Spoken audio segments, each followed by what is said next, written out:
Chapter wild life conservation. आइए इस chapter को समझते हैं। वाइल्ड लाइफ कंजर्वेशन का बेसिक गोल है वाइल्ड स्पेसीज को प्रोटेक्ट करना और नेचुरल इकोसिस्टम को हेल्दी रखना। हमारे इन्वायरमेंट में वाइल्ड एनिमल्स और प्लांट का एक इम्पोर्टेंट रोल होता है। अगर उन्हें प्रोटेक्ट नहीं किया गया तो हमारे इकोसिस्टम भी डिस्टर्ब हो सकते हैं, जो अल्टीमेटली ह्यूमन लाइफ को भी इफेक्ट करेगा। Why it's important? अगर वाइल्ड लाइफ को प्रोटेक्ट नहीं किया गया तो उनके एक्सटिंक्शन का रिस्क बढ़ जाता है, जो बायोडाइवर्सिटी लॉस का रीजन बनता है। ये ह्यूमन हेल्थ, फूड सिक्योरिटी और इकोनॉमी को भी इम्पैक्ट कर सकता है। इसलिए वाइल्ड लाइफ कंजर्वेशन काफी जरूरी है। अब convention on international trade in endangered species of wild fauna and flora, sites. Sites एक इंटरनेशनल एग्रीमेंट है जिसे वाशिंगटन कन्वेंशन भी कहा जाता है। ये एग्रीमेंट इंडेंजर्ड स्पेसीज को इंटरनेशनल ट्रेड के डेरस इफेक्ट से बचाने के लिए बनाया गया था। ये ट्रीटी 1975 में फोर्स में आई थी और 184 पार्टीज यानी कि कंट्री इसमें शामिल हैं। Why was sites created?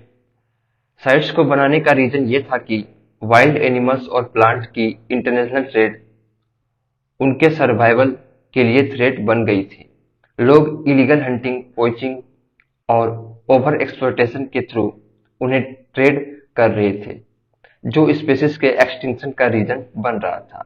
इसलिए साइट्स को बनाया गया था ताकि उन स्पेसीज की प्रोटेक्शन की जा सके जो इंडेंजर्ड हो रही थी। अब हाउ साइट्स वर्क, कैसे साइट्स वर्क करता है इसको देखते हैं। Sites COP world wide conference. Sites का एक इम्पॉर्टेंट फीचर है conference of the party, COP।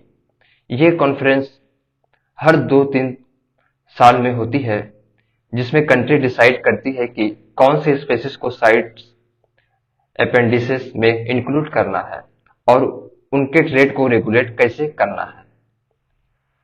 Sites के फंक्शनिंग को देखते हैं। साइट्स का मेन काम है इंटरनेशनल ट्रेड को कंट्रोल करना, जो इंडेंजर्ड स्पेसीज की सर्वाइवल को इफेक्ट कर सकता है। अगर कोई स्पेसीज साइट के अंदर आती है तो उसकी इंपोर्ट और एक्सपोर्ट को लाइसेंसिंग सिस्टम के थ्रू रेगुलेट किया जाता है। ये सिस्टम इंश्योर करता है कि ट्रेड सिर्फ उन स्पेसीज का हो जो सेफ है और उनका सर्वाइवल रिस्क में ना हो। अब अथॉरिटीज इन्वॉल्व इन साइट्स को देखते हैं। Management authority. हर कंट्री अपने मैनेजमेंट अथॉरिटीज अपॉइंट करती है, जो लाइसेंसिंग सिस्टम को ओवरसी करती है। In India director of wild preservation को ये रिस्पॉन्सिबिलिटी दी गई है। ये अथॉरिटी इंश्योर करती है कि ट्रेड का प्रोसेस लीगल हो और इंडेंजर्ड स्पेसीज को हार्म ना हो। Scientific authority. साइंटिफिक अथॉरिटी का रोल है स्पेसीज के स्टेटस पर रिसर्च करना और ट्रेड के इफेक्ट को मॉनिटर करना। In India zoological survey of India, botanical survey of India और wild life institute of India जैसे इंस्टीट्यूशंस ये काम करते हैं। Permit issuance. Wild life crime control bureau को परमिट इशुएंस का काम दिया गया है। अगर कोई ट्रेड साइट्स के अंदर आता है तो wild life crime control bureau ensure करता है कि प्रॉपर परमिट हो और इलीगल ट्रेड ना हो। अब साइट्स अपेंडिसेस को देखते हैं। साइट्स ने स्पेसीज को 3 अपेंडिसेस में डिवाइड किया है, जो उनके कंजर्वेशन स्टेटस के हिसाब से होती है। अपेंडिक्स 1, ये वो स्पेसीज है जो एक्सटिंक्शन के डेंजर में है। इनका ट्रेड सिर्फ एक्सेप्शनल केसेस में अलाउ किया जाता है, जैसे कैप्टिव ब्रीडिंग के लिए, जैसे टाइगर, पंडास। अपेंडिक्स 2, ये वो स्पेसीज है जो अभी डायरेक्टली इंडेंजर्ड नहीं है, लेकिन अगर उनका ट्रेड कंट्रोल ना किया गया तो फ्यूचर में इंडेंजर्ड हो सकते हैं। इनका ट्रेड कंट्रोल्ड होता है, जैसे अफ्रीकन एलिफेंट। अपेंडिक्स 3, ये वो स्पेसीज है जो एक कंट्री ने प्रोजेक्ट किया है और वो दूसरे कंट्री से हेल्प चाहते हैं उनके ट्रेड को कंट्रोल करने के लिए, जैसे सर्टेन स्पेसीज ऑफ ऑर्किड्स। अब वाई साइट्स इज इम्पोर्टेंट को देखते हैं। Global cooperation. साइट्स एक इंटरनेशनल ट्रीटी है जो ग्लोबल कोऑपरेशन का एग्जाम्पल है। इस ट्रीटी के थ्रू कंट्री अपने वाइल्ड लाइफ को प्रोटेक्ट करने के लिए एक कॉमन फ्रेमवर्क फॉलो करती है। Preventing illegal trade. साइट्स का मेन गोल है इलीगल वाइल्ड लाइफ ट्रेड को रोकना, जो स्पेसीज के एक्सटिंक्शन का मेन रीजन है। ये ट्रेड वाइल्ड लाइफ पोचिंग को इंक्रीज करता है, जो इकोसिस्टम को डिस्टर्ब कर रहा है। Protecting biodiversity. साइट्स के थ्रू हम अपने बायोडाइवर्सिटी को सेफ गार्ड करते हैं ताकि फ्यूचर जनरेशन को रिच वाइल्ड लाइफ और हेल्दी इकोसिस्टम मिल सके। अब बात करते हैं 19th conference of the parties to CITES, जो नवंबर 2022 में पनामा में हुई थी। ये कॉन्फ्रेंस वाइल्ड लाइफ कंजर्वेशन के लिए एक इम्पोर्टेंट स्टेप थी और इसमें कुछ मेजर डिसीजन लिए गए थे। चलिए इसको समझते हैं। कॉन्फ्रेंस ऑफ पार्टी COP19 क्या हुआ? COP19 का एम था वाइल्ड लाइफ ट्रेड को रेगुलेट करना और इंडेंजर्ड स्पेसीज को प्रोटेक्ट करना। इस कॉन्फ्रेंस में साइट्स के मेंबर ने डिस्कस किया कि कैसे इंटरनेशनल वाइल्ड लाइफ ट्रेड को बेटर मैनेज किया जा सके। First world wild life trade report को देखते हैं। COP19 में first world wild life trade report release की गई थी। इस रिपोर्ट ने साइट रेगुलेटेड स्पेसीज के इंटरनेशनल ट्रेड के बारे में इंसाइट दिया, जिससे कंट्री को ये समझने में मदद मिली कि किस तरह वाइल्ड लाइफ ट्रेड को मॉनिटर और रेगुलेट किया जा सकता है। ये रिपोर्ट वाइल्ड लाइफ ट्रेड के पैटर्न को समझने में हेल्प करती है ताकि इलीगल ट्रेड को कंट्रोल किया जा सके। अब CITES tiger enforcement task force, big cat protection. COP यानी कि कॉन्फ्रेंस ऑफ पार्टी 19 में CITES tiger enforcement task force का प्रपोजल भी दिया गया था। यह टास्क फोर्स का प्रपोजल इलीगल ट्रेड को कर्व करना था, स्पेशली बिग कैट्स जैसे टाइगर। टास्क फोर्स को $150,000 का टेंटेटिव बजट दिया गया था ताकि बिग कैट के इलीगल ट्रेड को रोकने के लिए स्पेसिफिक एक्शन लिए जा सके। अब why big cat? Big cat जैसे टाइगर, लायन और लियोपार्ड इंडेंजर्ड स्पेसीज हैं और उनका इलीगल ट्रेड उनकी पॉपुलेशन को सीरियसली इफेक्ट करता है।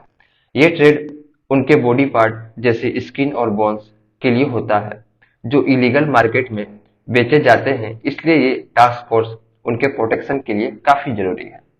अब India at conference of party 19। India ने COP19 में अपने वाइल्ड लाइफ कंजर्वेशन इफर्ट को हाईलाइट किया और कुछ इंपॉर्टेंट प्रपोजल भी दिए। इंडिया का फोकस था इंडेंजर्ड स्पेसीज को प्रोटेक्ट करना और इलीगल वाइल्ड लाइफ ट्रेड को रोकना। चलिए देखते हैं कि इंडिया ने COP19 में क्या प्रपोजल रखे। ऑपरेशन टर्टशील्ड। इंडिया की ऑपरेशन टर्टशील्ड इनिशिएटिव को COP19 में एक्नॉलेज किया गया। ये initiative turtle wild life crime को कॉम्बैट करने के लिए लॉन्च किया गया था। टर्टल का इलीगल ट्रेड भी काफी कॉमन है और ऑपरेशन टर्टशील्ड ने इसके अगेंस्ट काफी इफेक्टिव स्टेप लिए हैं। Red crowned roof turtle and Leach softshell turtle. India ने प्रपोजल दिया कि रेड क्राउन रूफ टर्टल और लीच सॉफ्टशेल टर्टल को साइट्स अपेंडिक्स 2 से अपेंडिक्स 1 में शिफ्ट किया जाए। अपेंडिक्स 1 में उन स्पेसीज को रखा जाता है जो एक्सटिंक्शन के रिस्क में है और इनका ट्रेड सिर्फ एक्सेप्शनल केसेस में अलाउ होता है। ये टर्टल काफी इंडेंजर्ड है और उनकी प्रोटेक्शन के लिए ये शिफ्ट जरूरी था। जे4 ग्राउंड गेक्को। इंडिया ने जे4 ग्राउंड गेक्को को अपेंडिक्स 2 में इंक्लूड करने का प्रपोजल दिया। ये स्पीशीज इंटरनेशनल पेट रेड, हैबिटेट लॉस और इलीगल कलेक्शन के थ्रेट फेस कर रही थी। इसलिए इस गेक्को को प्रोटेक्ट करना जरूरी था। सीसम, दालबिरगिया शिशु। इंडिया ने नॉर्थ इंडियन रोजवुड या शीशम को साइट अपेंडिक्स सेकेंड में इंक्लूड करने की बात की। शीशम का इलीगल ट्रेड भी काफी कॉमन है और इसको डिफरेंशिएट करना मुश्किल होता है, इसलिए इसकी प्रोटेक्शन के लिए ये स्टेप लिया गया। कॉप 19 में ये भी डिसाइड किया गया कि शीशम टिम्बर बेस्ड आइटम को अगर 10 केजी से कम वेट का हो तो उनका एक्सपोर्ट साइट परमिट के बिना अलाउ होगा। ये डिसीजन उन लोगों के लिए बेनिफिशियल था जो लीगली शीशम का यूज करते हैं। की टेक अवेज। साइट्स कोप 19 में वाइल्ड लाइफ ट्रेड को रेगुलेट करने के लिए काफी इंपॉर्टेंट डिसीजन लिए गए, जैसे कि बिग कैट के प्रोटेक्शन के लिए टास्क फोर्स का फॉर्मेशन और इंडेंजर्ड स्पेसीज को अपेंडिक्स 1 में शिफ्ट करना।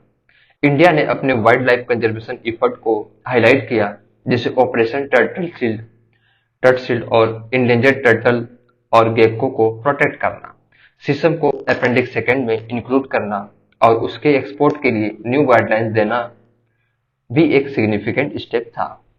अब बात करते हैं monitoring the illegal killing of elephant MIKE, जो एक इम्पॉर्टेंट इनिशिएटिव है एलिफेंट कंजर्वेशन के लिए।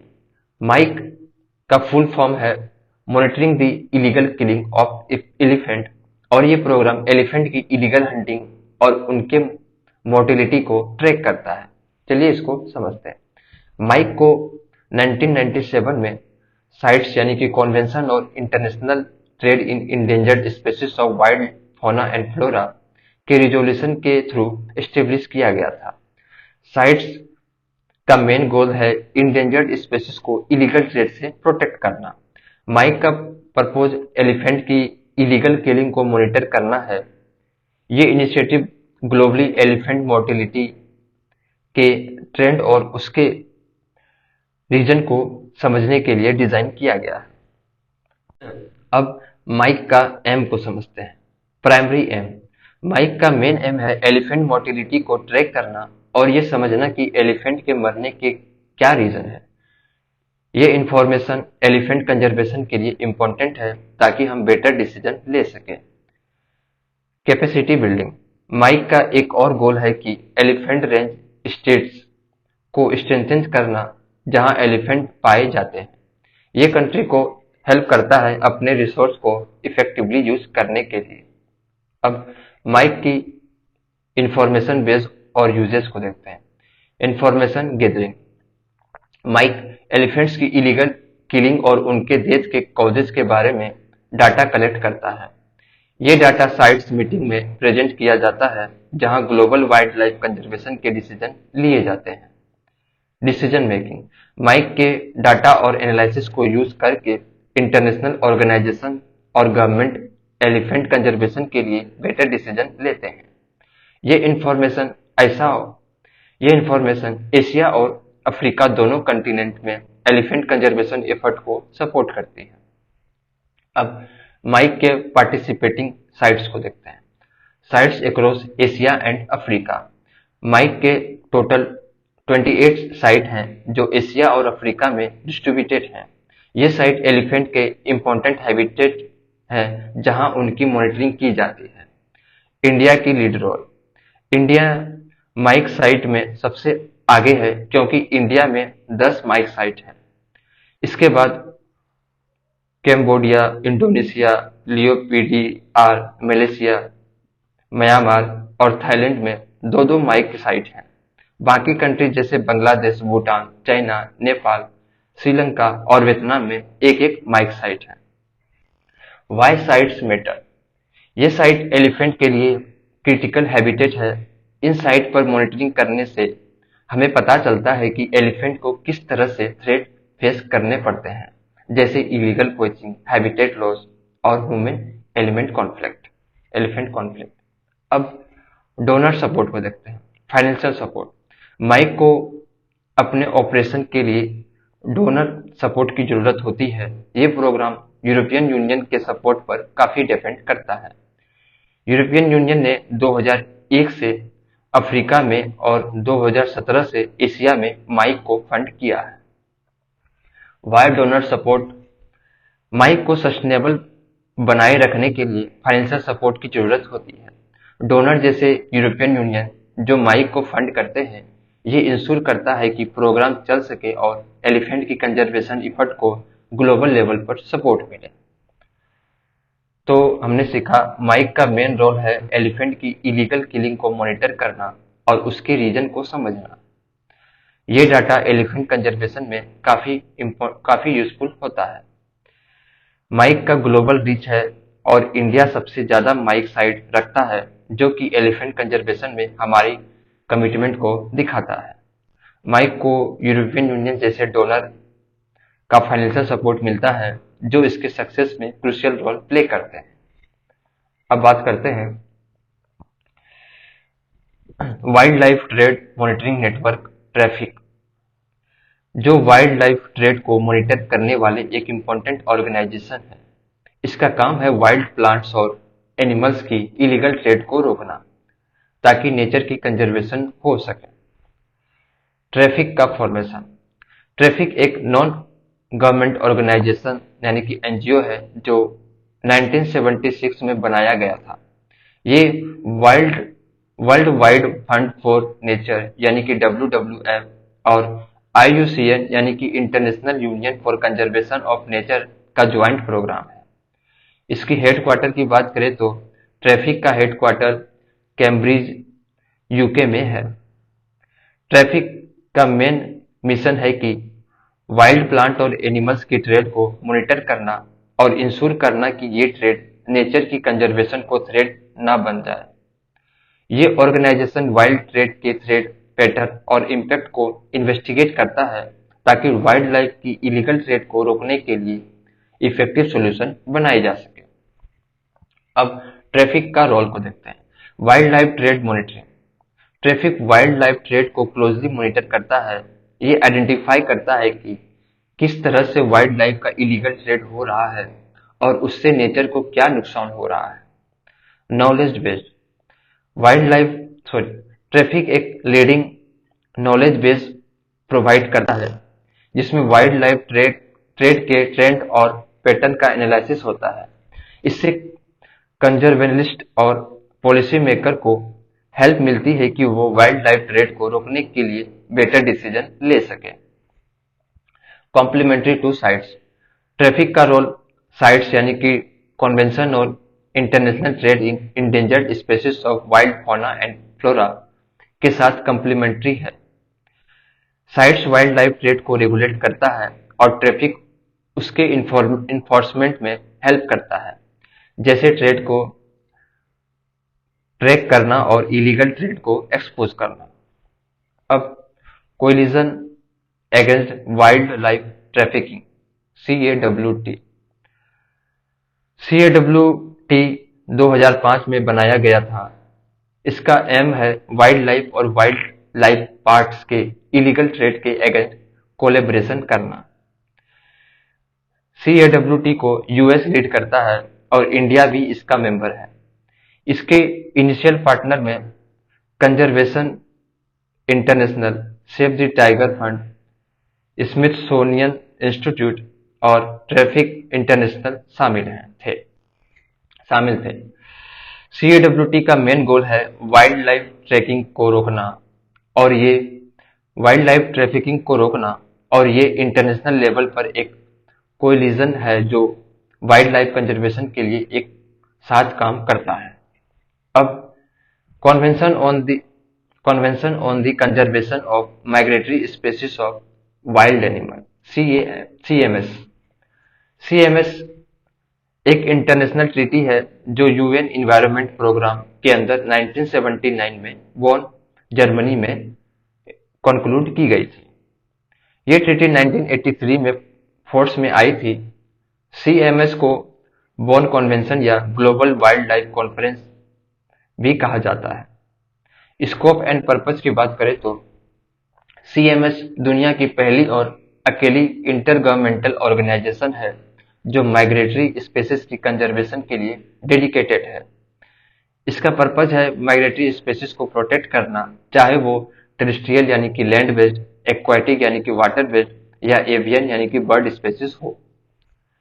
अपेंडिसेस अंडर सीएमएस को देखते हैं।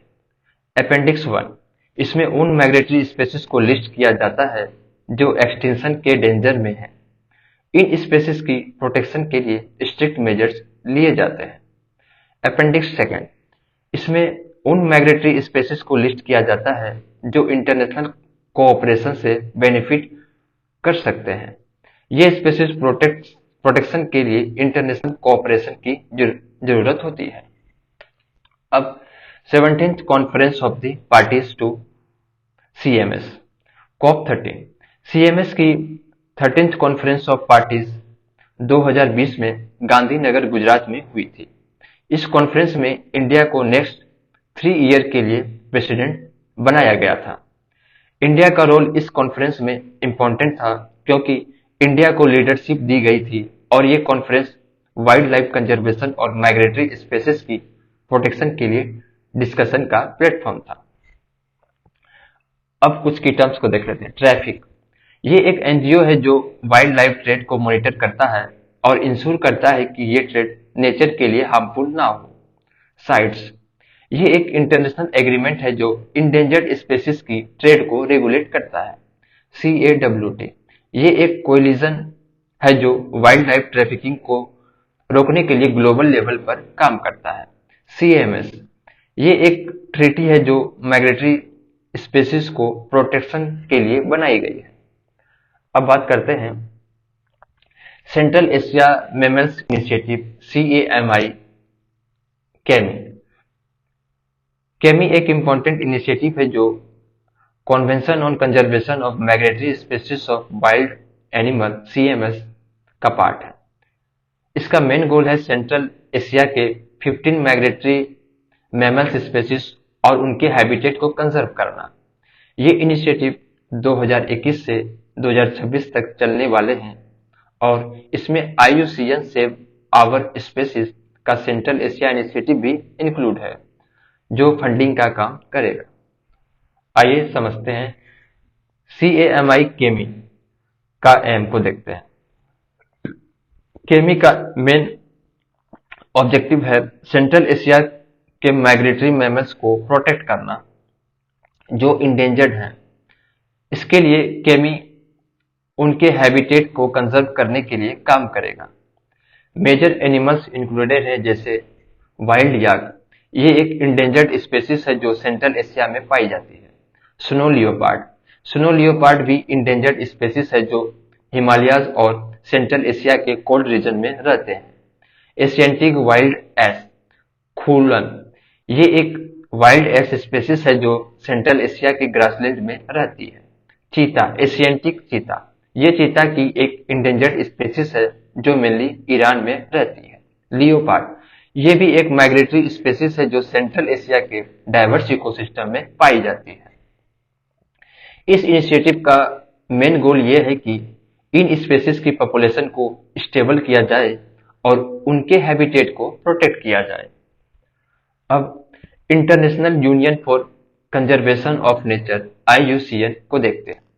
IUCN एक इंटरनेशनल नॉन गवर्नमेंटल ऑर्गेनाइजेशन है यानी कि एनजीओ है जो नेचर कंजर्वेशन और sustainable use of natural resources के फील्ड में काम करता है। यह ऑर्गेनाइजेशन स्विट्जरलैंड के ग्लैंड में हेडक्वार्टर्ड है और दुनिया भर में कंजर्वेशन एफर्ट को लीड करता है। आइए इसके फंक्शंस और एक्टिविटीज को देखते हैं। रिसर्च, IUCN वाइल्ड लाइफ और नेचुरल रिसोर्सेज के कंजर्वेशन के लिए रिसर्च करता है। Field project, IUCN field project चलाता है जिसमें बायोडायवर्सिटी कंजर्वेशन, इकोसिस्टम रिस्टोरेशन और स्पीशीज प्रोटेक्शन शामिल हैं। एडवोकेसी, IUCN गवर्नमेंट और इंटरनेशनल बॉडीज के साथ मिलकर कंजर्वेशन पॉलिसीज को प्रमोट करता है। लॉबाइंग, ये ऑर्गेनाइजेशन लॉबाइंग करता है ताकि वाइल्ड लाइफ और नेचुरल रिसोर्सेज की प्रोटेक्शन के लिए इफेक्टिव पॉलिसीज बन सके। एजुकेशन, IUCN पब्लिक अवेयरनेस और एजुकेशन प्रोग्राम भी चलाता है जिससे लोगों को कंजर्वेशन की इंपॉर्टेंस समझ आए। अब IUCN red list important tools for conservation को देखते हैं। IUCN रेड लिस्ट दुनिया की सबसे कॉम्प्रिहेंसिव इन्वेंटरीज है जो स्पेसीज के कंजर्वेशन स्टेटस को ग्लोबली ट्रैक करता है।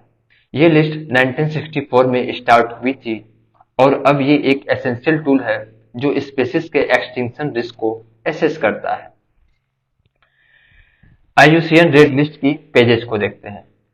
पिंक पेजेस, ये पेजेस उन स्पेसीज के लिए है जो क्रिटिकली इंडेंजर्ड है, यानी जो एक्सटिंक्शन के बहुत करीब है। ये स्पेसीज इमीडिएट प्रोटेक्शन और कंजर्वेशन एफर्ट की जरूरत होती है। ग्रीन पेजेस, ये पेजेस उन स्पेसीज के लिए है जो पहले इंडेंजर्ड थी लेकिन अब उनकी पॉपुलेशन रिकवर हो गई है और वो अब इंडेंजर्ड कैटेगरी से बाहर आ गई है। अब बात करते हैं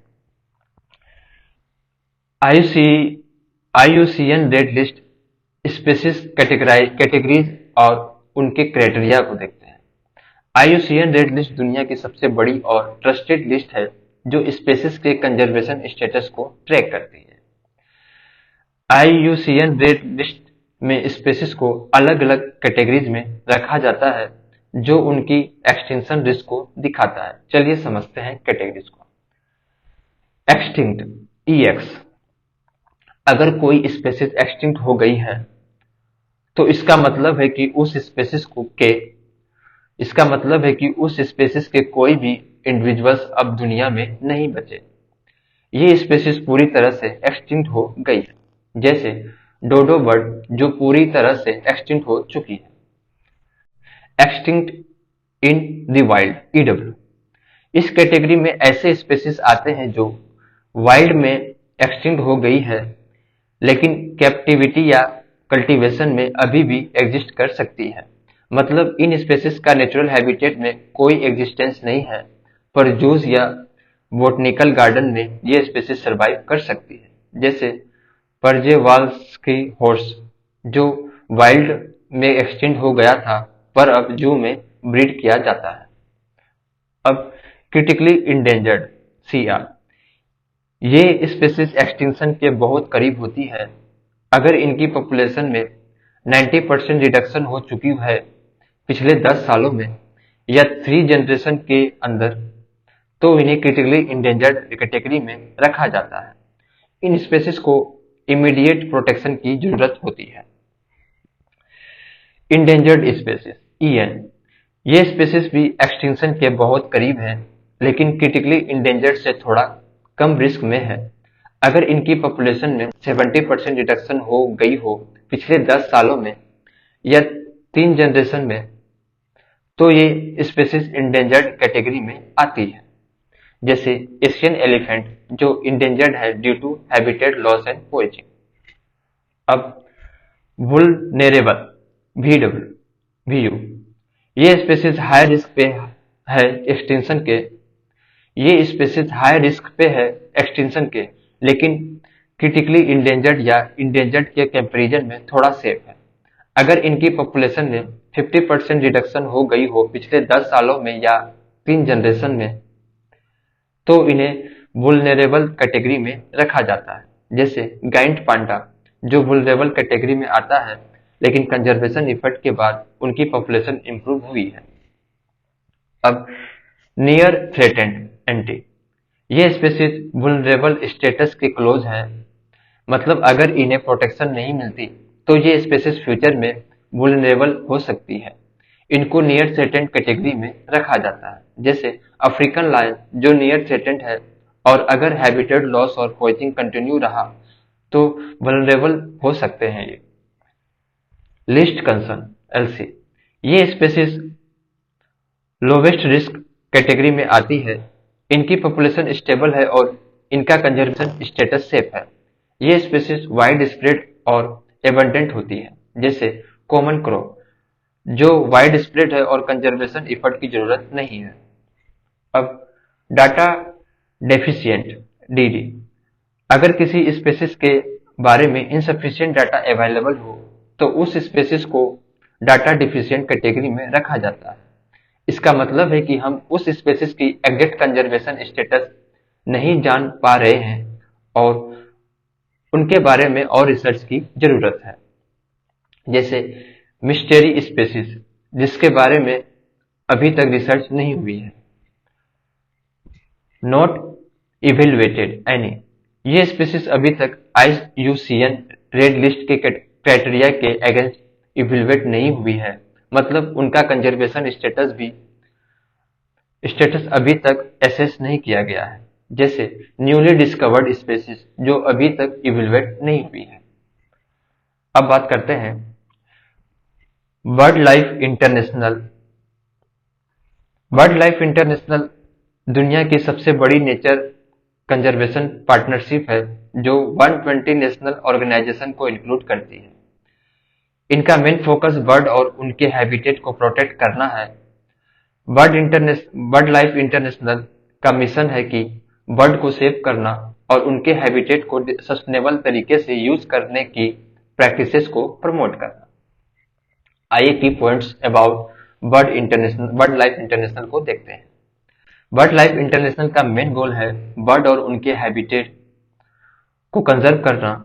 ये ग्लोबली बायोडायवर्सिटी को प्रोटेक्ट करने के लिए काम करते हैं ताकि हमारे इकोसिस्टम हेल्दी रहे। Red list authority, birds life international को IUCN की तरफ से रेड लिस्ट अथॉरिटी का रोल दिया गया है। इसका मतलब है बर्ड लाइफ इंटरनेशनल बर्ड्स के कंजर्वेशन स्टेटस को एसेस करता है और उन्हें IUCN रेड लिस्ट पर कैटेगराइज करता है। Important bird and biodiversity area, bird life international important bird and biodiversity area यानी IBA को आइडेंटिफाई करता है। ये वो जगह होती है जहां पर थ्रेटेंड बर्ड स्पेसीज का सिग्निफिकेंट नंबर होता है या फिर माइग्रेटरी बर्ड्स का लार्ज पॉपुलेशन होता है। IBA यानी कि important bird and biodiversity area को प्रोटेक्ट करना जरूरी होता है क्योंकि ये एरिया बर्ड्स के लिए क्रूशियल हैबिटेट होते हैं। इंडिया में 554 IBA आइडेंटिफाइड की गई है। ये साइट बर्ड लाइफ इंटरनेशनल के साथ मिलकर बॉम्बे नेचुरल हिस्ट्री सोसाइटी भी आइडेंटिफाई करता है। अब Bombay natural history society BNHS को देखते हैं। BNHS एक ओल्डेस्ट और लार्जेस्ट नॉन गवर्नमेंट ऑर्गेनाइजेशन है इंडिया में जो वाइल्ड लाइफ कंजर्वेशन और बायोडायवर्सिटी रिसर्च में काफी एक्टिव है। आइए इसके की पॉइंट्स को देखते हैं। BNHS की स्थापना 1883 में हुई थी और तब से ये वाइल्ड लाइफ कंजर्वेशन में काफी इंपॉर्टेंट रोल प्ले कर रहा है। BNHS का main focus conservation and biodiversity research पर है। ये ऑर्गेनाइजेशन इंडिया की रिच नेचुरल हेरिटेज को प्रोटेक्ट करने में काफी एक्टिव है। BNHS अपने एक जर्नल भी पब्लिश करती है जिसका नाम है journal of the Bombay natural history society. ये जर्नल वाइल्ड लाइफ कंजर्वेशन और रिसर्च के इंपॉर्टेंट फाइंडिंग्स को शेयर करता है। BNHS से काफी फेमस नेचुरलिस्ट भी जुड़े हुए हैं जैसे सलीम अली, जिसे बर्डमैन ऑफ इंडिया कहा जाता है, और डिलोन रिप्ले।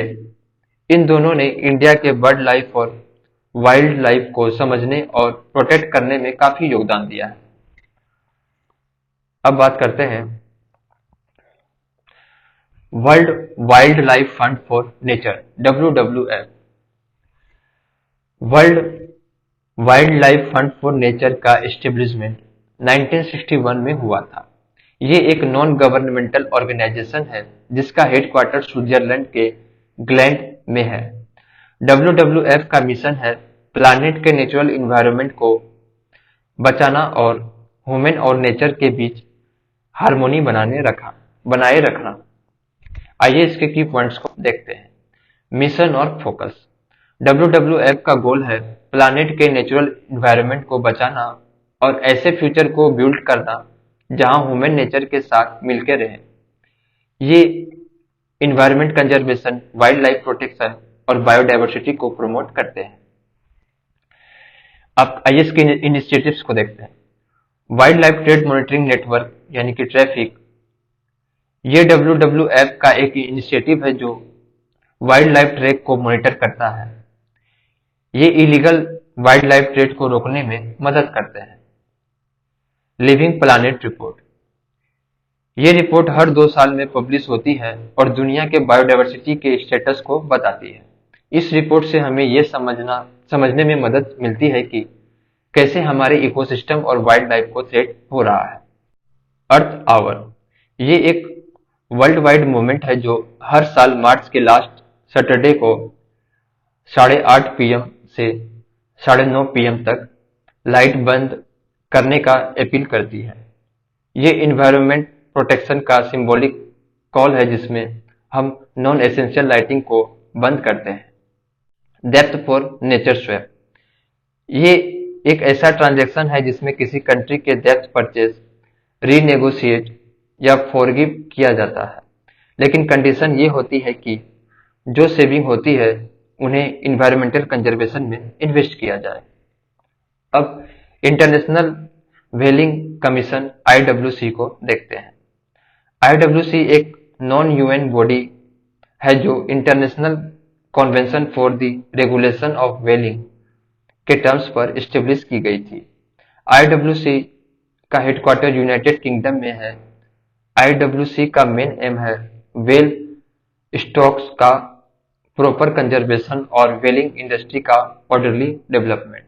आइए इसके की पॉइंट्स को देखते हैं। एस्टेब्लिशमेंट और मिशन, IWC को वेल्स की कंजर्वेशन के लिए बनाया गया था। ये व्हेलिंग को रेगुलेट करता है और वेल्स के लिए सेंचुरीज बनाता है। व्हेलिंग सेंचुरीज, IWC वेल्स के लिए सेंचुरीज डिजाइन करने का पावर रखता है, जैसे कि इंडियन ओशियन वेल सेंचुरी जो सेशेल में है। ये एरिया वेल के लिए सेफ होता है जहां वेलिंग एलाउ नहीं होती। मेंबरशिप की बात करें तो IWC में मेंबरशिप उस कंट्री को मिलती है जो 1946 कन्वेंशन को रेक्टिफाई करता है। इंडिया भी IWC का मेंबर है। मोरेटोरियम ऑन कमर्शियल व्हेलिंग 1982, IWC ने 1982 में कमर्शियल व्हेलिंग पर मोरेटोरियम लगाया था। इसका मतलब है कि अब व्हेल्स को कमर्शियल पर्पस के लिए मारना इलीगल है, लेकिन साइंटिफिक रिसर्च और एबोरिजिनल सब्सटेंसेस व्हेलिंग को एक्सेप्शन के रूप में अलाउ किया गया है। अब फ्लोरिनोपोलिस डिक्लेरेशन, 2018 में ब्राजील के फ्लोरिनोपोलिस में IWC की मीटिंग हुई थी। इस मीटिंग में जापान का proposal to renew commercial whaling reject कर दिया गया था। इस रिजेक्शन के बाद जापान ने IWC से अपना विड्रॉवल अनाउंस किया।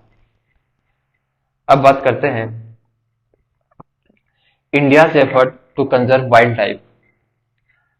इंडिया के वाइल्ड लाइफ कंजर्वेशन एफर्ट के बारे में बात करेंगे, जो वाइल्ड लाइफ प्रोटेक्शन एक्ट 1972 से शुरू होते हैं। ये एक इम्पॉर्टेंट लॉ है जो वाइल्ड लाइफ को प्रोटेक्ट करता है और उनके हैबिटेट को सेफगार्ड करता है। चलिए इस एक्ट को समझते हैं। Wild life protection act 1972, wild life protection act 1972 को इंडिया में वाइल्ड लाइफ की प्रोटेक्शन के लिए बनाया गया था। ये लॉ पूरे इंडिया में लागू होता है और वाइल्ड लाइफ कंजर्वेशन को रेगुलेट करता है। आइए इसके की फीचर्स को देखते हैं। Wild life warden and staffs, इस एक्ट को इम्प्लीमेंट करने के लिए वाइल्ड लाइफ वार्डन्स और उनके स्टाफ को अपॉइंट किया जाता है। ये लोग वाइल्ड लाइफ प्रोटेक्शन के लिए रिस्पॉन्सिबल होते हैं और हर स्टेट में अपना काम करते हैं। वाइल्ड लाइफ एडवाइजरी बोर्ड, हर स्टेट में एक स्टेट एडवाइजरी बोर्ड बनाया जाता है। ये बोर्ड स्टेट के वाइल्ड लाइफ पॉलिसीज और कंजर्वेशन एफर्ट को गाइड करते हैं। वाइल्ड लाइफ टर्मिनोलॉजीज डिफाइन, इस एक्ट में कई important wild life related terms को डिफाइन किया गया है, जैसे हैबिटेट जहां वाइल्ड लाइफ नेचुरली रहते हैं, हंटिंग वाइल्ड एनिमल को मारना, जू वाइल्ड एनिमल को एग्जिबिट करने के लिए बनाए गए एरिया, सेंचुरीज वाइल्ड एनिमल को प्रोटेक्ट करने के लिए designated area. National park, a large area dedicate for wild life protection with restricted human activity. अब sanctuaries and national park, state government को पावर दी गई है कि वो नोटिफिकेशन के थ्रू सेंचुरीज या नेशनल पार्क डिक्लेयर कर सके। इसके लिए कोई सेपरेट लॉ पास करने की जरूरत नहीं होती। Regulation for wild life trade, act में वाइल्ड लाइफ प्रोडक्ट जैसे ट्रॉफिन्स, एनिमल स्किन और वाइल्ड एनिमल्स के ट्रेड को रेगुलेट किया गया है। ये इलीगल ट्रेड को रोकने के लिए बनाया गया है। Central zoo authority, central zoo authority को जू मैनेजमेंट के लिए अपॉइंट किया गया है under section 38 clause C of WPA 1972। ये इंश्योर करता है कि जू में वाइल्ड लाइफ प्रॉपरली ट्रीटेड हो। अब पेनल्टीज फॉर वायलेशन, अगर कोई वाइल्ड लाइफ प्रोटेक्शन एक्ट को तोड़ता है तो उसके लिए जुडिशियल पेनल्टीज इम्पोज की जाती है। ये पेनल्टीज काफी स्ट्रिक्ट होती है। चीफ वाइल्ड लाइफ वार्डन, हर स्टेट में chief wildlife warden appoint किया जाता है। सेंट्रल गवर्नमेंट भी डायरेक्टर्स और असिस्टेंट डायरेक्टर्स को अपॉइंट कर सकती है। टैक्सीडर्मी, इस एक्ट के अंदर टैक्सीडर्मी यानी कि वाइल्ड लाइफ के डेड बॉडी को ट्रॉफी बनाने के लिए प्रिजर्व करना को इलीगल डिक्लेयर किया गया है। ये एक्ट वाइल्ड एनिमल को उनकी नेचुरल स्टेट में प्रिजर्व करने को प्रोटेक्ट करता है। अब अमेंडमेंट्स इन दी वाइल्ड लाइफ प्रोटेक्शन एक्ट को देखते हैं। इस एक्ट में अब तक 8 बार अमेंडमेंट किया गया है। ये अमेंडमेंट वाइल्ड लाइफ प्रोटेक्शन को और स्ट्रांग बनाते हैं। चलिए कुछ इंपॉर्टेंट अमेंडमेंट्स को देखते हैं। 1982 अमेंडमेंट, इस अमेंडमेंट में वाइल्ड लाइफ कंजर्वेशन को और स्ट्रेंथन किया गया और वाइल्ड लाइफ प्रोटेक्शन लॉ को अपडेट किया गया। 2002 अमेंडमेंट, ये अमेंडमेंट साइंटिफिक मैनेजमेंट के लिए वाइल्ड एनिमल को कैप्चर और ट्रांसपोर्ट करने की परमिशन देता है। इससे एनिमल पॉपुलेशन को साइंटिफिकली मैनेज किया जा सकता है। 2006 अमेंडमेंट, इस अमेंडमेंट में national board for wild life का प्रोविजन इंट्रोड्यूस किया गया जो वाइल्ड लाइफ प्रोटेक्शन पॉलिसीज को गाइड करता है। 2013 अमेंडमेंट, इस अमेंडमेंट में नेशनल टाइगर कंजर्वेशन अथॉरिटी और wild life crime control bureau का प्रोविजन इंट्रोड्यूस किया गया। ये अथॉरिटी वाइल्ड लाइफ क्राइम को कंट्रोल करने में मदद करती है। अब की प्रोविजंस अंडर द एक्ट को देखते हैं। National tiger conservation authority NTCA, ये अथॉरिटी टाइगर कंजर्वेशन के लिए रिस्पॉन्सिबल है। यह टाइगर रिजर्व को मैनेज करता है और टाइगर पोचिंग को रोकता है। Wild life crime control bureau WCCB, ये ब्यूरो वाइल्ड लाइफ क्राइम को ट्रैक करता है और इलीगल वाइल्ड लाइफ ट्रेड को रोकने में मदद करता है। इम्प्रिजन फॉर वायलेशन, अगर कोई वाइल्ड लाइफ प्रोटेक्शन को तोड़ता है तो उसे 7 साल तक का इम्प्रिजमेंट हो सकता है। Protection of hunting rights of STs, Andaman and Nicobar island में शेड्यूल्ड ट्राइब्स के हंटिंग राइट्स को प्रोटेक्ट किया गया है। ये इंश्योर करता है कि उनकी ट्रेडिशनल हंटिंग प्रैक्टिसेस को सेफगार्ड किया जाए। अब बात करते हैं delineation of power in wild life protection. Wild life act 1972 के पावर और रिस्पॉन्सिबिलिटीज के बारे में समझेंगे जो नेशनल पार्क और वाइल्ड लाइफ सेंचुरीज की प्रोटेक्शन से रिलेटेड है। इसके अंदर जो रूल और रेगुलेशंस है उनका पर्पज ये है कि वाइल्ड लाइफ को प्रोटेक्ट किया जाए और ह्यूमन इंटरफेरेंस को मिनिमम रखा जाए। आइए इसकी प्रोविजन को देखते हैं। Human activity in national park, no human activity is allowed inside a national park except for those activity that are specially permitted by the chief wildlife warden of the state। Chief wildlife warden की permission से ही कोई भी activity जैसे research या tourism allow होती है। ये rule ensure करता है कि वाइल्ड लाइफ को डिस्टर्ब ना किया जाए और पार्क का नेचुरल हैबिटेट प्रिजर्व रहे। Hunting permission, the chief wildlife warden में permit hunting of any wild animal only under specific circumstances। जैसे अगर एनिमल डेंजरस हो गया हो ह्यूमन लाइफ के लिए, अगर एनिमल डिसेबल्ड या डिजीज्ड हो गया और रिकवरी के लिए कुछ ना किया जा सकता हो, तब ये प्रोविजन उन केस के लिए है जहां एनिमल की हंटिंग को ह्यूमन सेफ्टी के लिए जरूरी समझा जाता है। अब notification of national park and wild life sanctuaries. National park और वाइल्ड लाइफ सेंचुरी को स्टेट या सेंट्रल गवर्नमेंट दोनों के द्वारा नोटिफाई किया जा सकता है। इसका मतलब है कि दोनों लेवल ऑफ गवर्नमेंट को ये पावर दी गई है कि वो एरिया को सेंचुरीज या नेशनल पार्क डिक्लेयर कर सकते हैं। Alteration of boundaries. अगर किसी नेशनल पार्क या वाइल्ड लाइफ सेंचुरीज की बाउंड्री को अल्टर करना हो तो स्टेट गवर्नमेंट को national board of wild life से प्रायर अप्रूवल लेना जरूरी होता है। ये इंश्योर करता है कि वाइल्ड लाइफ हैबिटेट को अननेसेसरी डिस्टर्ब ना किया जाए और उनकी प्रोटेक्शन कंटिन्यू रहे। Power of the central government. Central government को पावर दी गई है कि वो ऐड या डिलीट किसी भी एंट्री को किसी शेड्यूल से कर सकते हैं। एक शेड्यूल से पार्ट से दूसरे पार्ट में एंट्री ट्रांसफर कर सकते हैं। शेड्यूल्स के बीच में किसी भी एंट्री को ट्रांसफर कर सकते हैं। ये पावर वाइल्ड लाइफ प्रोटेक्शन को और स्ट्रांग बनाती है जिससे स्पेसीज को प्रॉपर लेवल ऑफ प्रोटेक्शन मिल सके। अब wild life protection amendment act 2022 को देखते हैं। 2022 में वाइल्ड लाइफ प्रोटेक्शन एक्ट को अमेंड किया गया था जिसमें कुछ इंपॉर्टेंट चेंजेस किए गए, जैसे reduction in the number of schedules.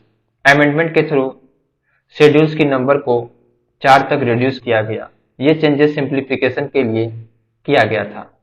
Removal of worming schedule. पहले एक शेड्यूल था जो वर्मिंग स्पेसीज यानी कि जो हार्मफुल हो जैसे रेट को लिस्ट करता था। इस अमेंडमेंट के बाद वर्मिंग का शेड्यूल हटा दिया गया। New schedule for sites specimen. एक नया शेड्यूल इंट्रोड्यूस किया गया है जो साइट्स यानी कि कन्वेंशन और international trade in endangered species के अंदर लिस्टेड स्पेसिमेन यानी कि डेड और एलाइव एनिमल्स और प्लांट को कवर करते हैं। अब अपडेटेड शेड्यूल अंडर 2022 अमेंडमेंट को देखते हैं। वाइल्ड लाइफ प्रोटेक्शन एक्ट में 4 मेन शेड्यूल हैं जो वाइल्ड लाइफ स्पेसीज के प्रोटेक्शन लेवल को डिफाइन करते हैं। Schedule 1 highest level of protection दिया जाता है। यह शेड्यूल उन स्पेसीज को इंक्लूड करता है जो क्रिटिकली इंडेंजर्ड है या जो पोइचिंग से बहुत ज्यादा थ्रेट फेस कर रही है। शेड्यूल 2 ये स्पेसीज को लेसर डिग्री ऑफ प्रोटेक्शन मिलती है। इन स्पेसीज की प्रोटेक्शन जरूरी है लेकिन उनका रिस्क शेड्यूल 1 के स्पेसीज से जितना हाई नहीं होता।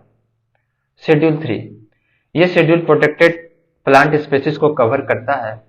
प्लांट को भी प्रोटेक्ट करना जरूरी है क्योंकि उनका डिस्ट्रक्शन इकोसिस्टम को इफेक्ट करता है।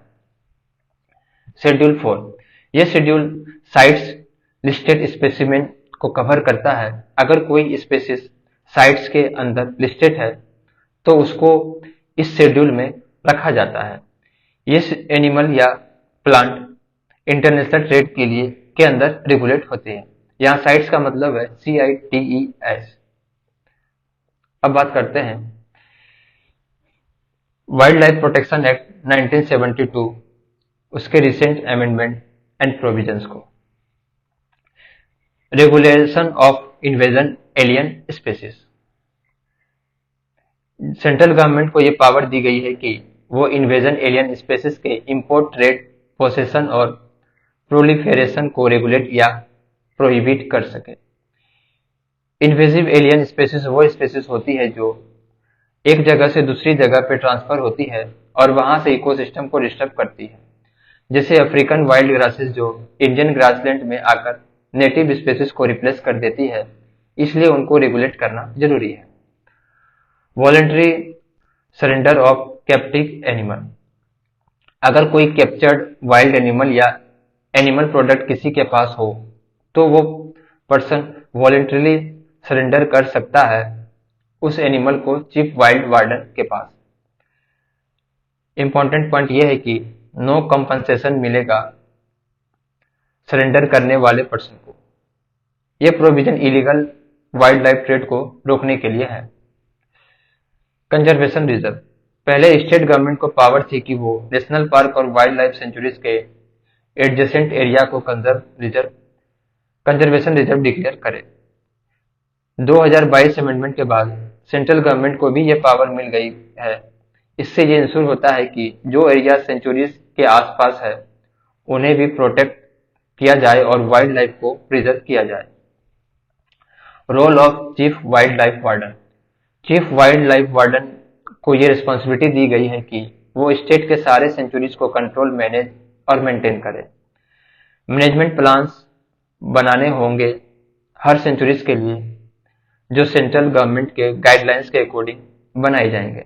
वार्डन को इन प्लान्स के हिसाब से ही एक्शन लेना होगा। Standing committee and delegated power.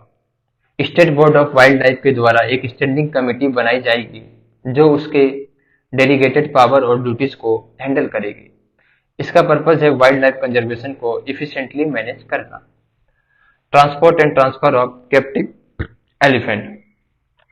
Captive elephant जो कि शेड्यूल 1 में एनिमल है, सबसे ज्यादा प्रोटेक्टेड वाले, उनको ट्रांसफर या ट्रांसपोर्ट करने की परमिशन वैलिड ओनरशिप सर्टिफिकेट के साथ ही दी जा सकती है।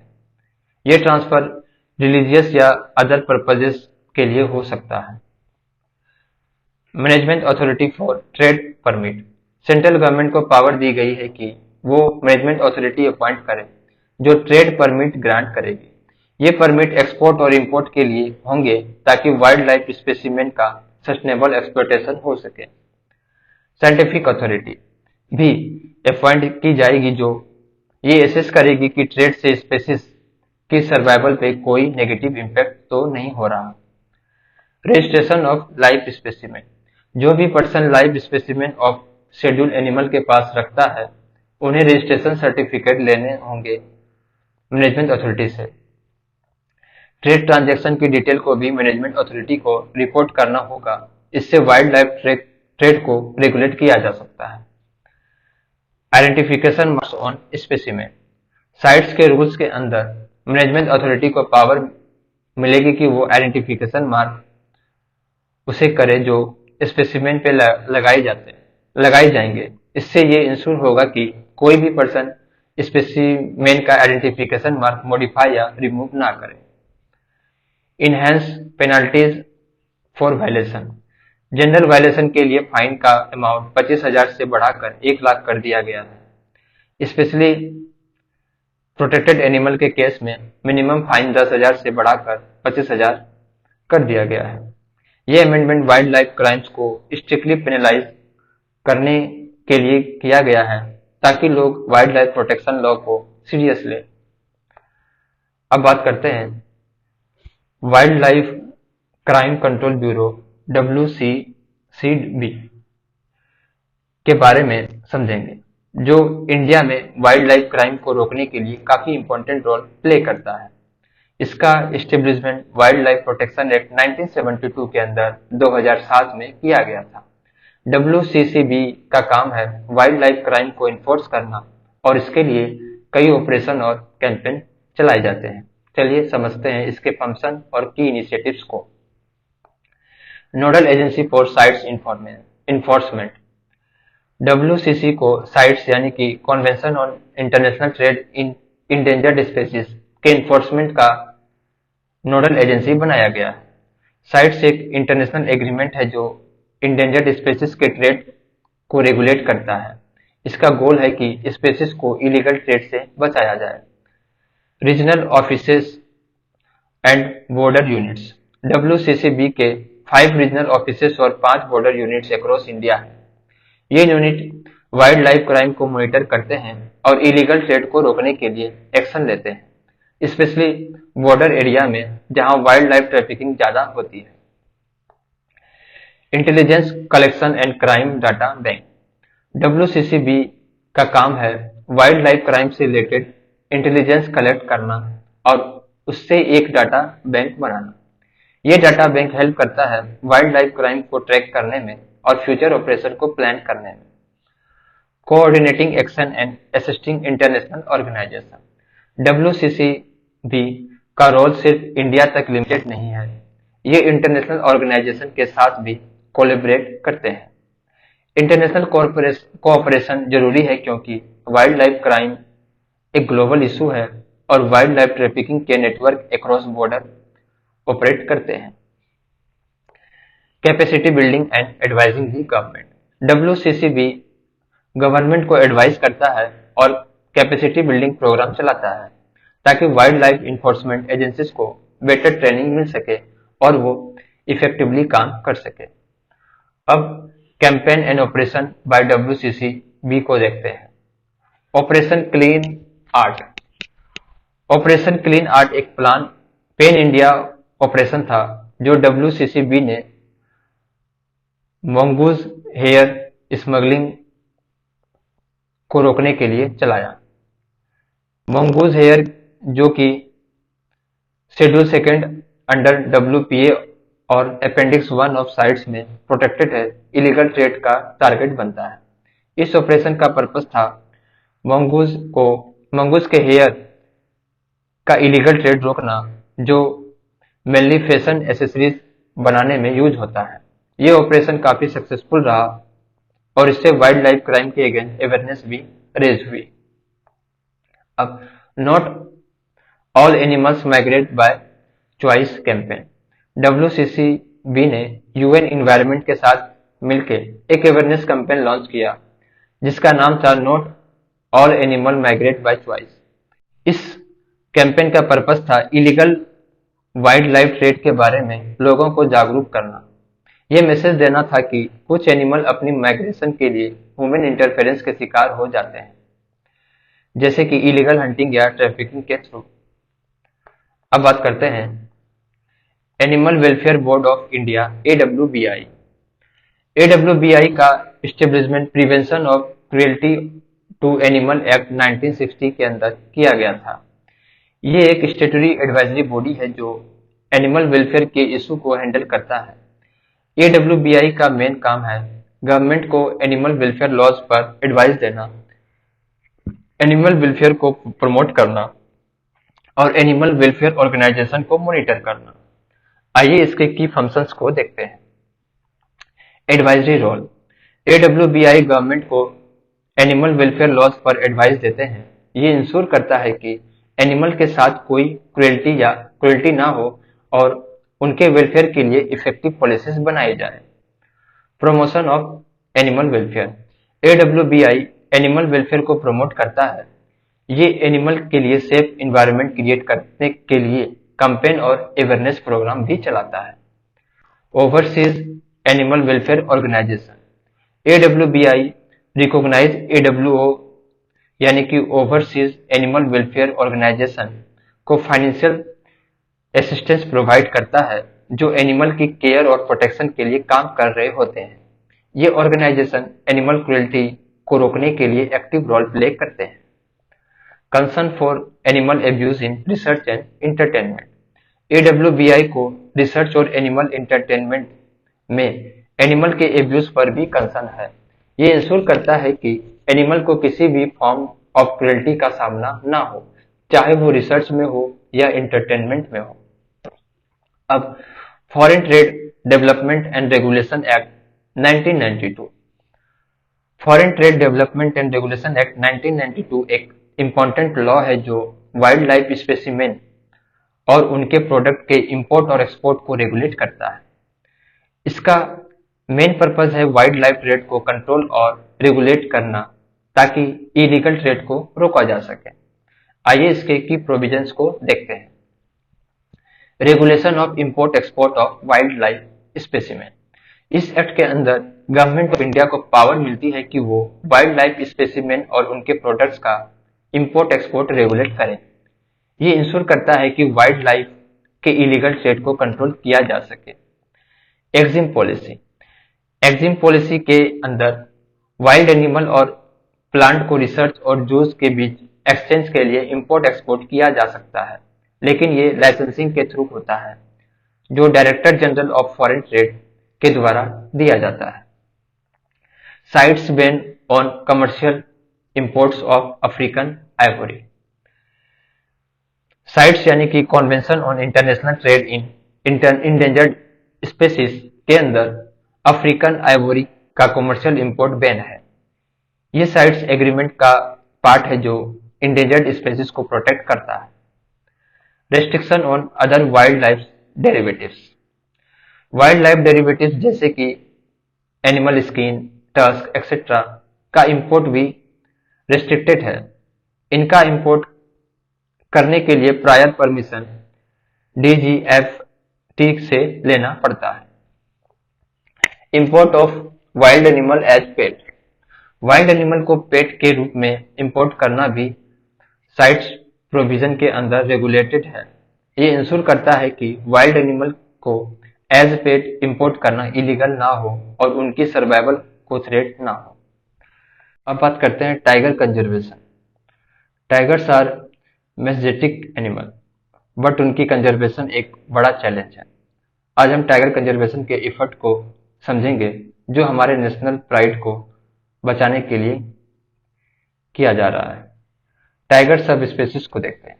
टाइगर की 8 सब स्पेसीज होती है, लेकिन अभी 5 सब स्पेसीज ही वाइल्ड में मिलते हैं। बाकी 3 सब स्पेसीज एक्सटिंक्ट हो गई है। ये 5 सब स्पेसीज हैं।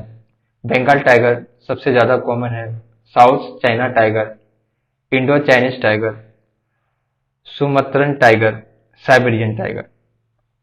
एक्सटिंक्ट सब स्पेसीज हैं Caspian tiger, Bali tiger, Javan tiger. Tiger की स्पेसीज में डाइवर्सिटी है, लेकिन हैबिटेट लॉस और पोचिंग के वजह से इनकी सर्वाइवल पे थ्रेट है। चैलेंजेस टू टाइगर कंजर्वेशन को देखते हैं। Habitat pressure. डेवलपमेंट प्रोजेक्ट जैसे रोड, डैम्स और अर्बनाइजेशन से हैबिटेट डिस्ट्रॉय हो रहे हैं। इससे टाइगर को अपने नेचुरल हैबिटेट में जीने में मुश्किल होती है। फ्रेगमेंटेशन का मतलब है कि टाइगर के हैबिटेट छोटे छोटे टुकड़ों में डिवाइड हो जाते हैं, जो उनकी सर्वाइवल को और टफ बना देता है। Invasive species. इन्वेजिव स्पेसीज वो स्पेसीज होते हैं जो किसी नए एरिया में इंट्रोड्यूस होती है और वहां से लोकल स्पेसीज को हार्म करती है। ये टाइगर्स के फूड चेन को इफेक्ट करती है, क्योंकि टाइगर अपने फूड के लिए लोकल प्रोड्यूसर जैसे छोटे एनिमल पे डिपेंड करते हैं। Poaching and wild life crime. Tiger को इलीगल हंटिंग के लिए मार दिया जाता है, जिससे पोचिंग कहते हैं। टाइगर के बॉडी पार्ट का यूज ट्रेडिशनल चाइनीज मेडिसिन में होता है, जो उनकी पोचिंग को और बढ़ावा देता है। Canine distemper virus. ये एक कॉन्टेजियस डिजीज है जो डॉग को होती है, और अगर ये डिजीज वाइल्ड लाइफ तक पहुंचती है तो टाइगर जैसे प्रेडेटर भी इससे इफेक्ट हो सकते हैं। ये वायरस टाइगर के रेस्पिरेटरी और नर्वस सिस्टम को डैमेज कर सकता है। अब प्रोजेक्ट टाइगर को देखते हैं। प्रोजेक्ट टाइगर 1973 में जिम कॉर्बेट नेशनल पार्क में लॉन्च किया गया था। इसका मेन गोल था टाइगर को एक्सटिंक्शन से बचाना और उनकी पॉपुलेशन को सस्टेनेबल बनाना। आइए इसके की पॉइंट्स को देखते हैं।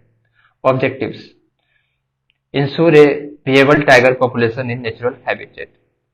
फंडिंग फॉर विलेजर, रिलोकेट करना उन लोगों को जो टाइगर रिजर्व के आसपास रहते हैं, ताकि उनका और टाइगर का कोएग्जिस्टेंस सेफ हो। कॉम्बैटिंग पोचिंग, पोचिंग को रोकने के लिए स्ट्रिक्ट मेजर्स लेना। अब नेशनल टाइगर कंजर्वेशन अथॉरिटी को देखते हैं। एनटीसीए। एनटीसीए एक स्टेटरी बॉडी है जो प्रोजेक्ट टाइगर को एडमिनिस्टर करता है। ये body wild life protection amendment act 2006 के अंदर बनाई गई थी। एनटीसीए का फंक्शन को देखते हैं। Standard and guidelines. NTCA tiger conservation के लिए स्टैंडर्ड्स और गाइडलाइंस सेट करती है। Approval for tiger research changes. अगर किसी टाइगर रिजर्व का बाउंड्री चेंज करना हो तो एनटीसीए की रिकमेंडेशंस और national board for wild life का अप्रूवल जरूरी है। D notification of tiger reserve.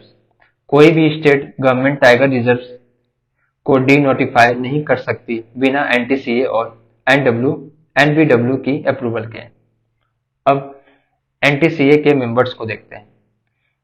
Ministers of environment and forest chairman होते हैं, 8 वाइल्ड लाइफ एक्सपर्ट्स होते हैं, 3 मेंबर ऑफ पार्लियामेंट होते हैं, इंस्पेक्टर जनरल ऑफ फॉरेस्ट यानी कि एक्स ऑफिशियो मेंबर सेक्रेटरी होते हैं।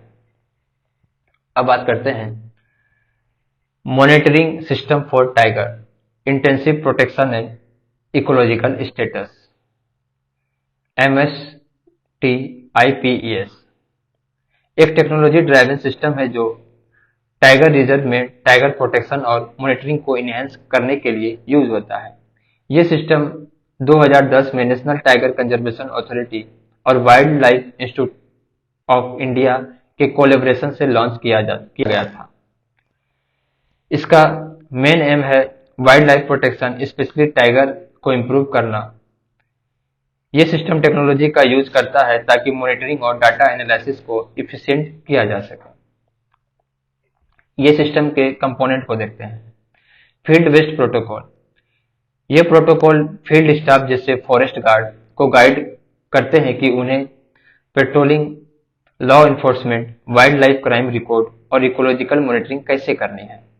ये प्रोटोकॉल इंश्योर करते हैं कि टाइगर रिजर्व में प्रॉपर मॉनिटरिंग हो और पोचिंग जैसे इश्यूज को कंट्रोल किया जा सके। GIS software, geographical information system, GIS software का यूज एक कस्टमाइज सिस्टम के रूप में होता है जिसमें डाटा स्टोरेज, रिट्राइवल, एनालिसिस और रिपोर्टिंग की जाती है। फॉरेस्ट गार्ड जियोटैग पिक्चर और जीपीएस डाटा को अपलोड करते हैं जिससे सेंट्रल डाटाबेस में डाटा स्टोर होता है। ये सॉफ्टवेयर हेल्प करता है रियल टाइम मॉनिटरिंग और एनालिसिस में। Real time monitoring, forest guard अपने डेली पेट्रोलिंग के दौरान जीपीएस का यूज करते हैं ताकि ट्रैक रिकॉर्ड किया जा सके। ये डाटा रियल टाइम अपलोड होते हैं और सेंट्रल जीआईएस डाटाबेस में स्टोर होते हैं। इससे पेट्रोलिंग शॉर्टकमिंग को आइडेंटिफाई करना आसान होता है और ये इंश्योर करता है कि फॉरेस्ट गार्ड अपने ड्यूटीज प्रॉपरली परफॉर्म कर रहे हैं। इसके एडवांटेज की बात करें तो इससे रियल टाइम मॉनिटरिंग होता है जो कि पोचिंग और इलीगल एक्टिविटी को रोकने में मदद करता है। यह सिस्टम प्रूफ देता है कि फॉरेस्ट गार्ड काम कर रहे हैं और उनकी एक्टिविटी डॉक्यूमेंटेड होती है। अब टाइगर कॉरिडोर को देखते हैं। टाइगर कॉरिडोर्स वो एरिया है जो टाइगर को डिफरेंट टाइगर पॉपुलेशन के बीच ट्रेवल करने का रास्ता देता है। ये कॉरिडोर्स टाइगर के जेनेटिक डाइवर्सिटी को मेंटेन करने के लिए जरूरी है। डॉक्यूमेंट, एनटीसीए और डब्ल्यूआईआई ने एक डॉक्यूमेंट पब्लिश किया है जिसमें 32 मेजर टाइगर कॉरिडोर को मैप आउट किया गया है अक्रॉस इंडिया। इन कॉरिडोर का पर्पज है लॉन्ग टर्म कंजर्वेशन के लिए टाइगर पॉपुलेशन को कनेक्ट करना ताकि टाइगर अपनी टेरिटरी के बीच फ्रीली मूव कर सके और उनका जीन पूल हेल्दी रहे। अब core and buffer zone in tiger reserves को देखते हैं। टाइगर रिजर्व्स में कोर और बफर जोन का कॉन्सेप्ट है जो टाइगर कंजर्वेशन को मैनेज करते हैं। कोर जोन, ये वो एरिया है जहां ह्यूमन एक्टिविटी अलाउ नहीं होती, सिर्फ टाइगर कंजर्वेशन और इकोलॉजिकल प्रोटेक्शन का काम होता है। कोर जोन को ह्यूमन इंटरफेरेंस से बचाने के लिए स्ट्रिक्ट रूल्स होते हैं। बफर जोन, ये वो एरिया है जहां ह्यूमन एक्टिविटी को सस्टेनेबल तरीके से अलाउ किया जाता है। बफर जोन में फॉरेस्ट और विलेज कोएग्जिस्ट करते हैं लेकिन टाइगर कंजर्वेशन का फोकस रहता है। फॉरेस्ट राइट एक्ट 2006 के तहत बफर एरिया में कुछ फॉरेस्ट ड्वेलिंग कम्युनिटीज के राइट्स को रिकॉग्नाइज किया गया है। ये कम्युनिटीज सस्टेनेबल तरीके से फॉरेस्ट रिसोर्सेज का यूज कर सकती है। अब बात करते हैं टाइगर सेंसस 2023। टाइगर सेंसस 2023 का अनाउंसमेंट पीएम मोदी जी ने अप्रैल 2023 में किया था और ये अनाउंसमेंट प्रोजेक्ट टाइगर के 50th एनिवर्सरी पर किया गया।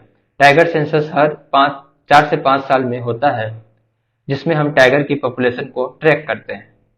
आइए इसकी हाइलाइट्स को देखते हैं। Tiger population in India 2023।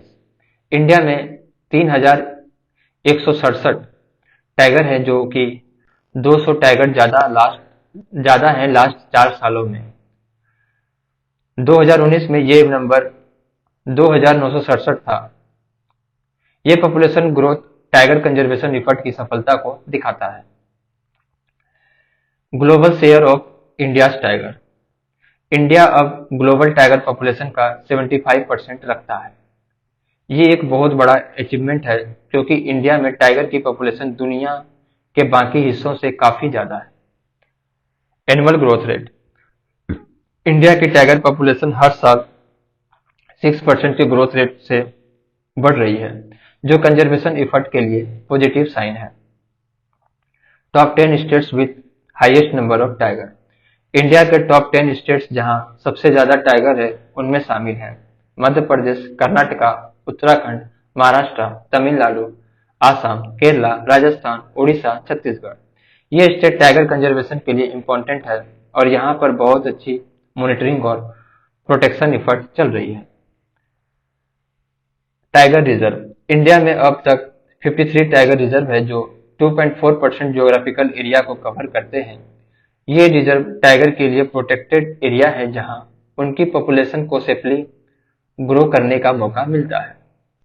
अब इंटरनेशनल बिग कैट अलायंस को देखते हैं।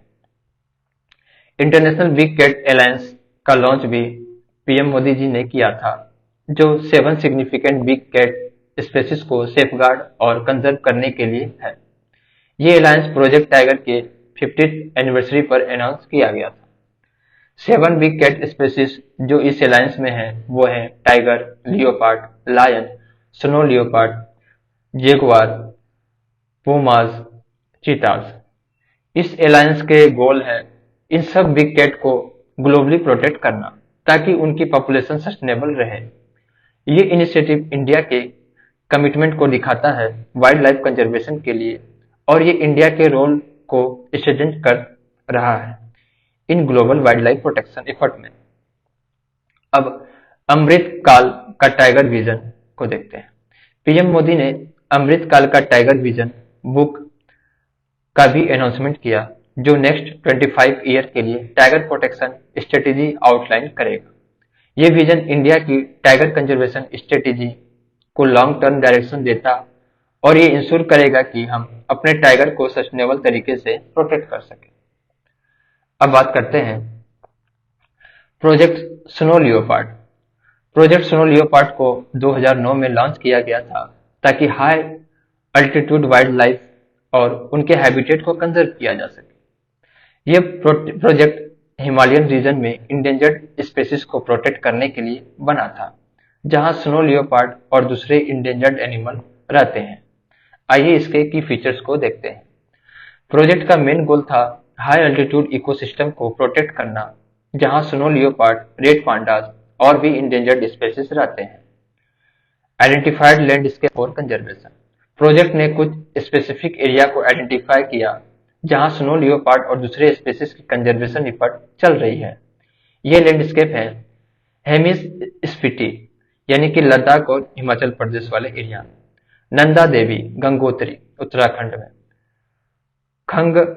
खंगचेबजोंगा ताइवान, सिक्किम एंड अरुणाचल प्रदेश। अब endangered species in this region. ये एरिया इंडेंजर्ड स्पेसीज का घर है जैसे snow leopard, red panda, various ungulated जैसे large herbivores like Himalayan tahr, markhor, various high altitude bird like Himalayan vulture. अब reintroduction of cheetah in India को देखते हैं। चीता चीता रीइंट्रोडक्शन का प्रोजेक्ट इंडिया में 70 साल बाद शुरू किया गया। नम्बिया से 8 चीता को कोनू पालपुर नेशनल पार्क जो कि एमपी में है में रीइंट्रोड्यूस किया गया। यह दुनिया का फर्स्ट इंटर कॉन्टिनेंटल ट्रांसलोकेशन था जिसमें एक कार्निवोरस स्पेसीज को एक कॉन्टिनेंट से दूसरे कॉन्टिनेंट में ट्रांसफर किया गया। आइए इसके की फीचर्स को देखते हैं। Why cheetahs were reintroduce. Cheetah को इंडिया में 1950s के आसपास एक्सटिंक्ट हो गए थे। अब उन्हें दोबारा इंडिया में रीइंट्रोड्यूस किया गया है ताकि ओपन फॉरेस्ट और ग्रासलैंड इकोसिस्टम को रिस्टोर किया जा सके। चीता अपनी हंटिंग स्किल और स्पीड के लिए जाना जाता है, जो इकोसिस्टम बैलेंस को मेंटेन करते हैं। Kuno Palpur national park. कूनो पालपुर को सेलेक्ट किया गया, जो मध्य प्रदेश में है। ये पार्क अनफेंस्ड है, मतलब यहाँ चीता और ह्यूमंस के बीच कोएग्जिस्टेंस प्रमोट की जा रही है। ये फोर्ट्रेस कंजर्वेशन के अपोजिट है, जिसमें एनिमल को इनक्लोज एरिया में रखा जाता है, जैसे साउथ अफ्रीका में होता है। फ्यूचर प्लान फॉर चीता कंजर्वेशन। टास्क फोर्स को कंस्टिट्यूट किया गया है ताकि चीता के इंट्रोडक्शन को मॉनिटर किया जा सके और टूरिज्म इंफ्रास्ट्रक्चर को डेवलप किया जा सके। यह चीता के कंजर्वेशन और टूरिज्म को बैलेंस करने में मदद करेगा। अब चीता पॉपुलेशन और स्टेटस को देखते हैं। अफ्रीकन चीता आईसीयूएन स्टेटस वुल्नरेबल है, साइट्स अपेंडिक्स 1 में है, पॉपुलेशन साइज 6500 to 7000 है। Habitat African savannas and grassland. Asian cheetah IUCN status critically endangered है, साइट्स अपेंडिक्स 1 में है, पॉपुलेशन साइज अराउंड 40 to 50 है। हैबिटेट ईरान के ड्राई फॉरेस्ट और ग्रासलैंड में पाए जाते हैं। अब कंजर्वेशन ऑफ लायन को देखते हैं। इंडिया में लायन का कंजर्वेशन भी एक इम्पोर्टेंट इशू है। एशियाटिक लायंस जो अब सिर्फ गिर नेशनल पार्क यानी कि गुजरात में मिलते हैं, उनका कंजर्वेशन काफी इम्पोर्टेंट है। लायंस के पॉपुलेशन को इंक्रीज करने के लिए उनके नेचुरल हैबिटेट को प्रोटेक्ट किया जा रहा है। एशियाटिक लायंस का हैबिटेट हिस्टोरिकली साल फॉरेस्ट ऑफ छत्तीसगढ़ के आसपास था। कंजर्वेशन एफर्ट से गिर में लायन की पॉपुलेशन बढ़ रही है, लेकिन उन्हें और ज्यादा सिक्योर हैबिटेट की जरूरत है। Project lion. प्रोजेक्ट लायन का एम है गिर लैंडस्केप में लायन की कंजर्वेशन को इम्प्रूव करना। इस प्रोजेक्ट का focus landscape ecology based conservation है, जिसमें लायन के हैबिटेट को सिक्योर करना, उनकी ग्रोइंग पॉपुलेशन को मैनेज करना और लोकल कम्युनिटी को इन्वॉल्व करना शामिल है। इसका गोल ये है कि लायन का पॉपुलेशन सस्टेनेबल हो और उनके नेचुरल हैबिटेट को रिस्टोर किया जा सके। अब कंजर्वेशन ऑफ एलिफेंट को देखते हैं। एलिफेंट को नेशनल हेरिटेज एनिमल के रूप में भी रिकॉग्नाइज किया गया है और ये कीस्टोन स्पेसिस है। ये कीस्टोन स्पेसिस का मतलब है कि एलिफेंट अपने इकोसिस्टम में एक सेंट्रल रोल प्ले करते हैं और उनके एक्टिविटी का इकोसिस्टम पर बहुत बड़ा इम्पैक्ट पड़ता है। इकोलॉजिकल इंपॉर्टेंस ऑफ एलिफेंट को देखते हैं। Landscape architects. एलिफेंट अपने लार्ज साइज और मूवमेंट से फॉरेस्ट और ग्रासलैंड को शेप करते हैं। ये ट्री को ब्रेक करते हैं, जिससे न्यू ग्रोथ होता है और इकोसिस्टम को डाइवर्सिटी मिलती है। Seed dispersal agent. Elephant fruits खाते हैं और उन्हें कहीं और भी छोड़ देते हैं। ये नए प्लांट्स को ग्रो करने में मदद करती है। इस तरह ये सीड डिस्पर्सल में हेल्प करते हैं। Nutrients provider. एलिफेंट अपनी डंक यानी कि एक्सक्रीटा से सॉइल को न्यूट्रिएंट्स प्रोवाइड करते हैं, जो कि प्लांट और ट्री के ग्रोथ के लिए जरूरी होती है। Water provider. एलिफेंट अपने लार्ज साइज के साथ वाटर रिसोर्स को मॉडिफाई करते हैं। जब एलिफेंट अपने ट्रंक से पानी निकालते हैं, तो ये स्मॉलर एनिमल के लिए भी वाटर सोर्स क्रिएट करते हैं। Food chain distribution. Elephant food chain का इंपॉर्टेंट पार्ट होता है, जिनके प्रेजेंस से इकोसिस्टम में बैलेंस बना रहता है। अब टाइप्स ऑफ एलिफेंट को देखते हैं। Asian elephant. Habitat tropical forest, grassland and hilly region of Asia. Tusk. Only mail have tusk.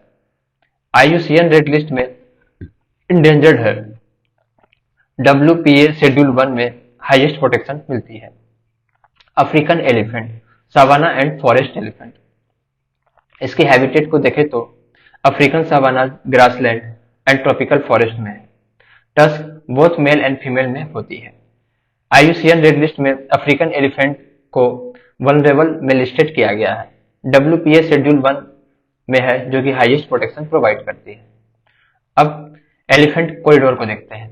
Elephant corridor वो नैरो हैबिटेट लिंकेज होता है जो एलिफेंट को अपने होम रेंज से दूसरे एरिया तक सेफली ट्रेवल करने में मदद करता है, बिना ह्यूमन डिस्टरबेंस के। ये कॉरिडोर उन्हें पूरे लैंडस्केप में फ्रीली मूव करने का मौका देता है, जो उनके सर्वाइवल के लिए जरूरी है। अब बात करते हैं प्रोजेक्ट एलिफेंट 1992। प्रोजेक्ट एलिफेंट 1992 में स्टार्ट किया गया था और ये एक सेंट्रली स्पॉन्सर्ड स्कीम है। इसका main focus human elephant conflict को एड्रेस करना, एलिफेंट के पॉपुलेशन को उनके नेचुरल हैबिटेट में कंजर्व करना और उनके पोइचर्स से बचाना है। इस प्रोजेक्ट का एम है एलिफेंट को उनके नेचुरल एनवायरनमेंट में प्रोटेक्ट किया जाए और उनकी सर्वाइवल को इंश्योर किया जाए। आइए इसके की फीचर्स को देखते हैं। Human elephant conflict. एलिफेंट और ह्यूमंस के बीच क्लैशेस होते हैं जब एलिफेंट्स ह्यूमन सेटलमेंट के करीब आ जाता है। प्रोजेक्ट एलिफेंट इस कॉन्फ्लिक्ट को रिड्यूस करने के लिए स्ट्रेटेजीज इंप्लीमेंट करता है, जैसे कि एलिफेंट को ह्यूमन एरिया से दूर रखना। अब conservation of elephant population. Project का गोल है एलिफेंट के नेचुरल हैबिटेट को सिक्योर करना ताकि उनकी पॉपुलेशन सस्टेनेबल रहे। ये प्रोजेक्ट एलिफेंट के माइग्रेशन रूट को प्रोजेक्ट करता है और उनके हैबिटेट में इलीगल एक्टिविटी को रोकता है। Protection from poachers. Poaching elephant के लिए एक मेजर थ्रेट है। प्रोजेक्ट एलिफेंट पोइचिंग को रोकने के लिए मेजर्स लेते हैं, जैसे पेट्रोलिंग और अवेयरनेस प्रोग्राम। अब other initiatives for elephant conservation को देखते हैं। हाथी मेरा साथी कैंपेन। ये एक अवेयरनेस कैंपेन है जो ministry of environment and forest और wild life trust of India के कोलेबोरेशन से लॉन्च किया गया। इसका मेन एम है लोगों को एलिफेंट के साथ कंपेनशिप और उनके कंजर्वेशन के इम्पोर्टेंस के बारे में अवेयर करना। ये कैंपेन एलिफेंट ह्यूमन रिलेशनशिप को इम्प्रूव करने और एलिफेंट कंजर्वेशन को प्रमोट करने का काम करता है। REHAB project.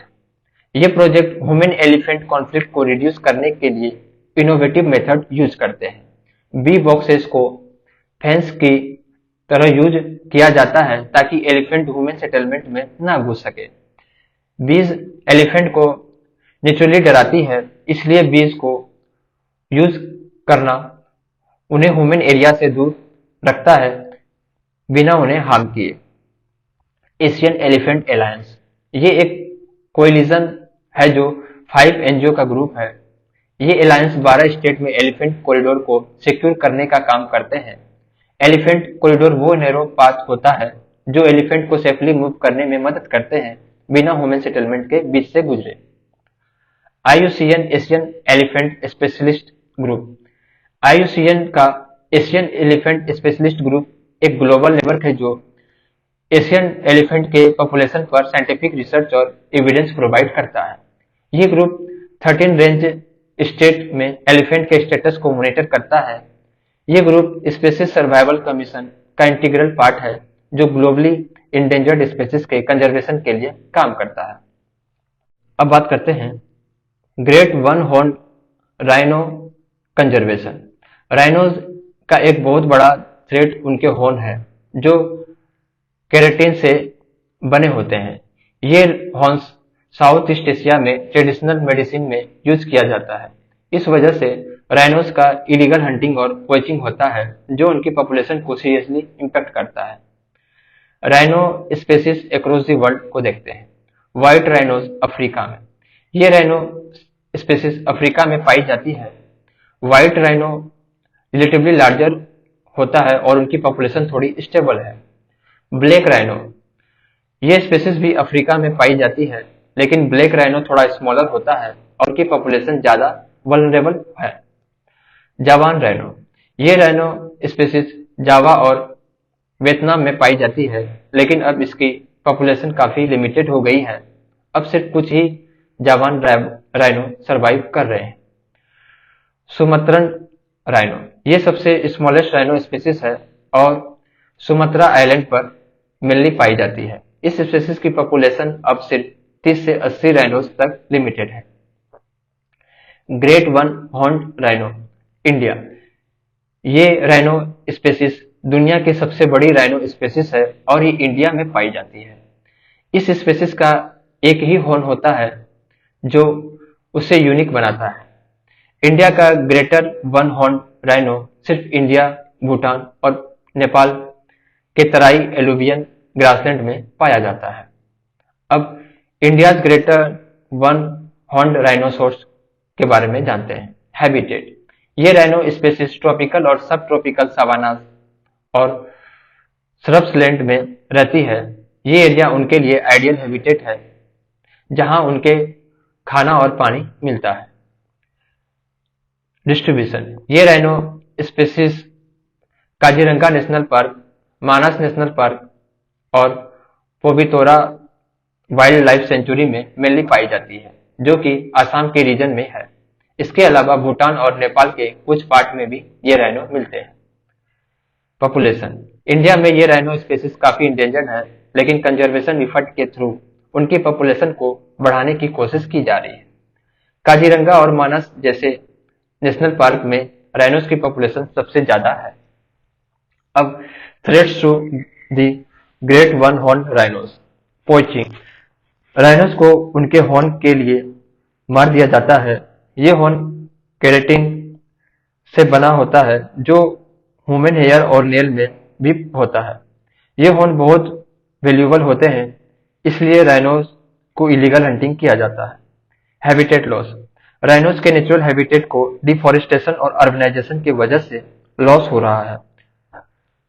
जब फॉरेस्ट और ग्रासलैंड को डिस्ट्रॉय किया जाता है तो राइनोस को अपने हैबिटेट में लिविंग स्पेस नहीं मिल पाती।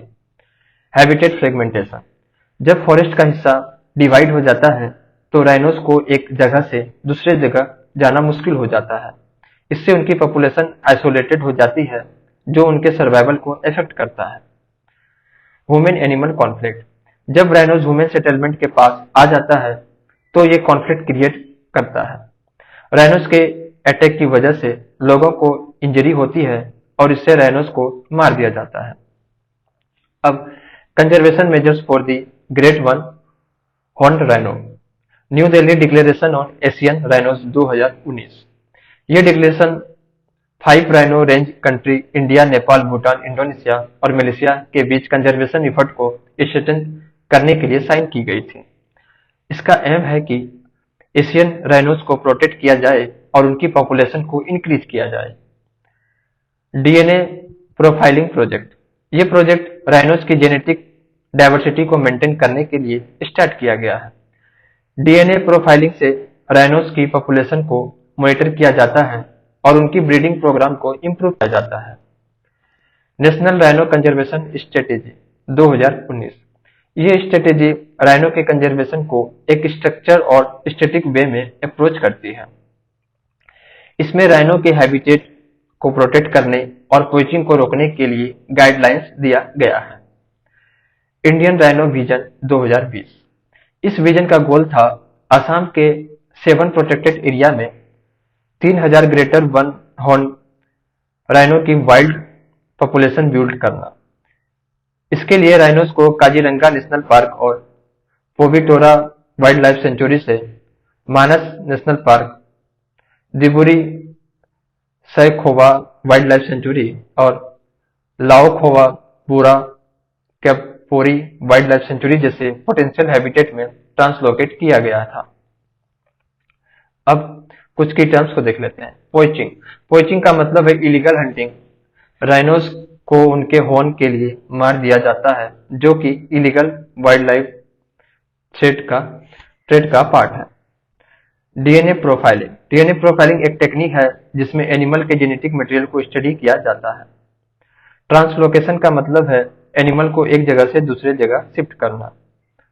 अब बात करते हैं Indian dolphin conservation. Specially India में जो डॉल्फिन पाई जाती है उनमें से कई स्पीशीज इंडेंजर्ड हैं। इन डॉल्फिन का कंजर्वेशन बहुत जरूरी है क्योंकि ये हमारे रिवर और मेराइन इकोसिस्टम के हेल्थ को इंडिकेट करता है। चलिए समझते हैं। Indian dolphin species, South Asian river dolphin, fresh water dolphin species. ये स्पीशीज प्राइमरली फ्रेश वाटर में रहती है।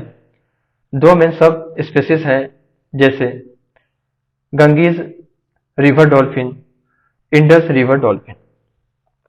गंगीज river dolphin susu national aquatic animal.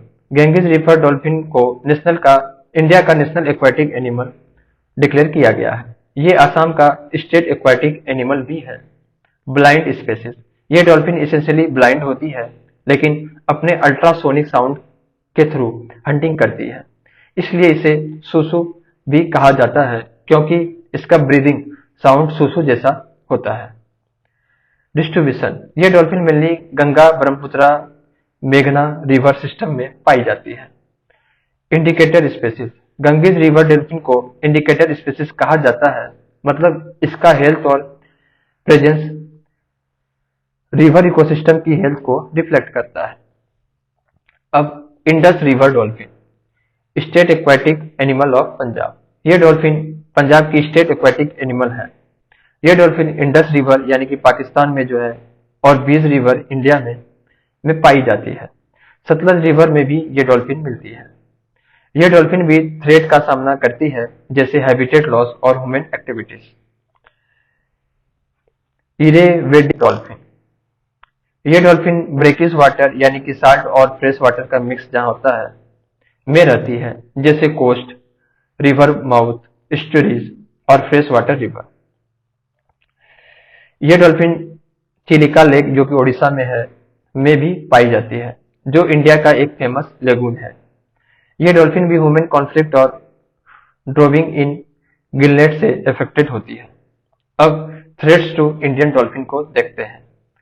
Unintentional killing, fishing gear. Dolphin को एक्सीडेंटली किलिंग का फेस करना पड़ता है जब वो फिशिंग नेट में फंस जाती है। ये उनकी लाइफ को थ्रेट देती है। Habitat loss, water development project जैसे डैम और इरिगेशन प्रोजेक्ट डॉल्फिन के हैबिटेट को डिस्ट्रॉय कर देते हैं। पॉल्यूशन भी उनके हैबिटेट को इफेक्ट करते हैं। नॉइज पॉल्यूशन, वेसल ट्रैफिक का नॉइज डॉल्फिन के लिए हार्मफुल होती है, क्योंकि डॉल्फिन अल्ट्रासाउंड से कम्युनिकेट करती है। अगर नॉइज पॉल्यूशन ज्यादा हो तो उनका नेचुरल कम्युनिकेशन डिस्टर्ब हो जाता है। ह्यूमन कॉन्फ्लिक्ट, डॉल्फिन्स और ह्यूमन्स के बीच में कॉन्फ्लिक्ट होता है जब डॉल्फिन ह्यूमन सेटलमेंट के पास आती है। यह कॉन्फ्लिक्ट डॉल्फिन के सर्वाइवल को इफेक्ट करता है। अब conservation measures for Indian dolphins को देखते हैं। गंगा एक्शन प्लान 1985, इस प्लान में गंगेटिक डॉल्फिन को वाइल्ड लाइफ प्रोटेक्शन एक्ट 1972 के अंदर प्रोटेक्ट किया गया। इसके अलावा नेशनल गंगा काउंसिल का फॉर्मेशन किया गया और विक्रमशिला गंगेटिक डॉल्फिन सेंचुरी, जो कि बिहार में है, बनाया गया, जहां डॉल्फिन कंजर्वेशन का काम हो रहा है। प्रोजेक्ट डॉल्फिन 2020, पीएम मोदी ने प्रोजेक्ट डॉल्फिन लॉन्च किया था, जिसका गोल रिवर और मेराइन डॉल्फिन की कंजर्वेशन करना है। इसमें रिवर और मेराइन डॉल्फिन्स के हैबिटेट को प्रोटेक्ट करना और उनकी पॉपुलेशन को इंक्रीज करना शामिल है। Conservation action plan for Gangetic dolphin 2010 से 20, ये प्लान गंगेटिक डॉल्फिन के थ्रेट को आइडेंटिफाई करना है, जैसे रिवर ट्रैफिक, केनाल और प्रे बेस डिप्लेशन। यह प्लान डॉल्फिन के सर्वाइवल को इंश्योर करने के लिए स्पेसिफिक एक्शन बताता है। Integrated development of wild life habitat, Ganges river dolphin को 21 स्पीशीज के साथ इंक्लूड किया गया है, जिसमें उनके हैबिटेट को प्रोटेक्ट करना और उनके सर्वाइवल को इंश्योर करना शामिल है। National Ganga river basin authority 2009, ये अथॉरिटी गंगेटिक रिवर डॉल्फिन को नेशनल एक्वाटिक एनिमल डिक्लेयर करता है और गंगा के इकोसिस्टम को प्रोटेक्ट करने के लिए काम करती है। National mission for clean Ganga, यह मिशन गंगा रिवर को क्लीन करने के लिए है और अक्टूबर 5 को national Ganga river dolphin day के रूप में सेलिब्रेट किया जाता है, जो डॉल्फिन कंजर्वेशन के इंपॉर्टेंस को हाईलाइट करता है। अब बात करते हैं conservation of Indian crocodile species. Crocodile are among the most ancient and fascinating creature on the earth. India में क्रोकोडाइल की कुछ स्पेसिफिक स्पेसीज है जो अपने यूनिक कैरेक्टरिस्टिक्स के लिए जाना जाता है। इन क्रोकोडाइल के कंजर्वेशन बहुत जरूरी है, क्योंकि ये स्पेसीज अपने हैबिटेट्स और इकोसिस्टम को बैलेंस मेंटेन करने में मदद करते हैं।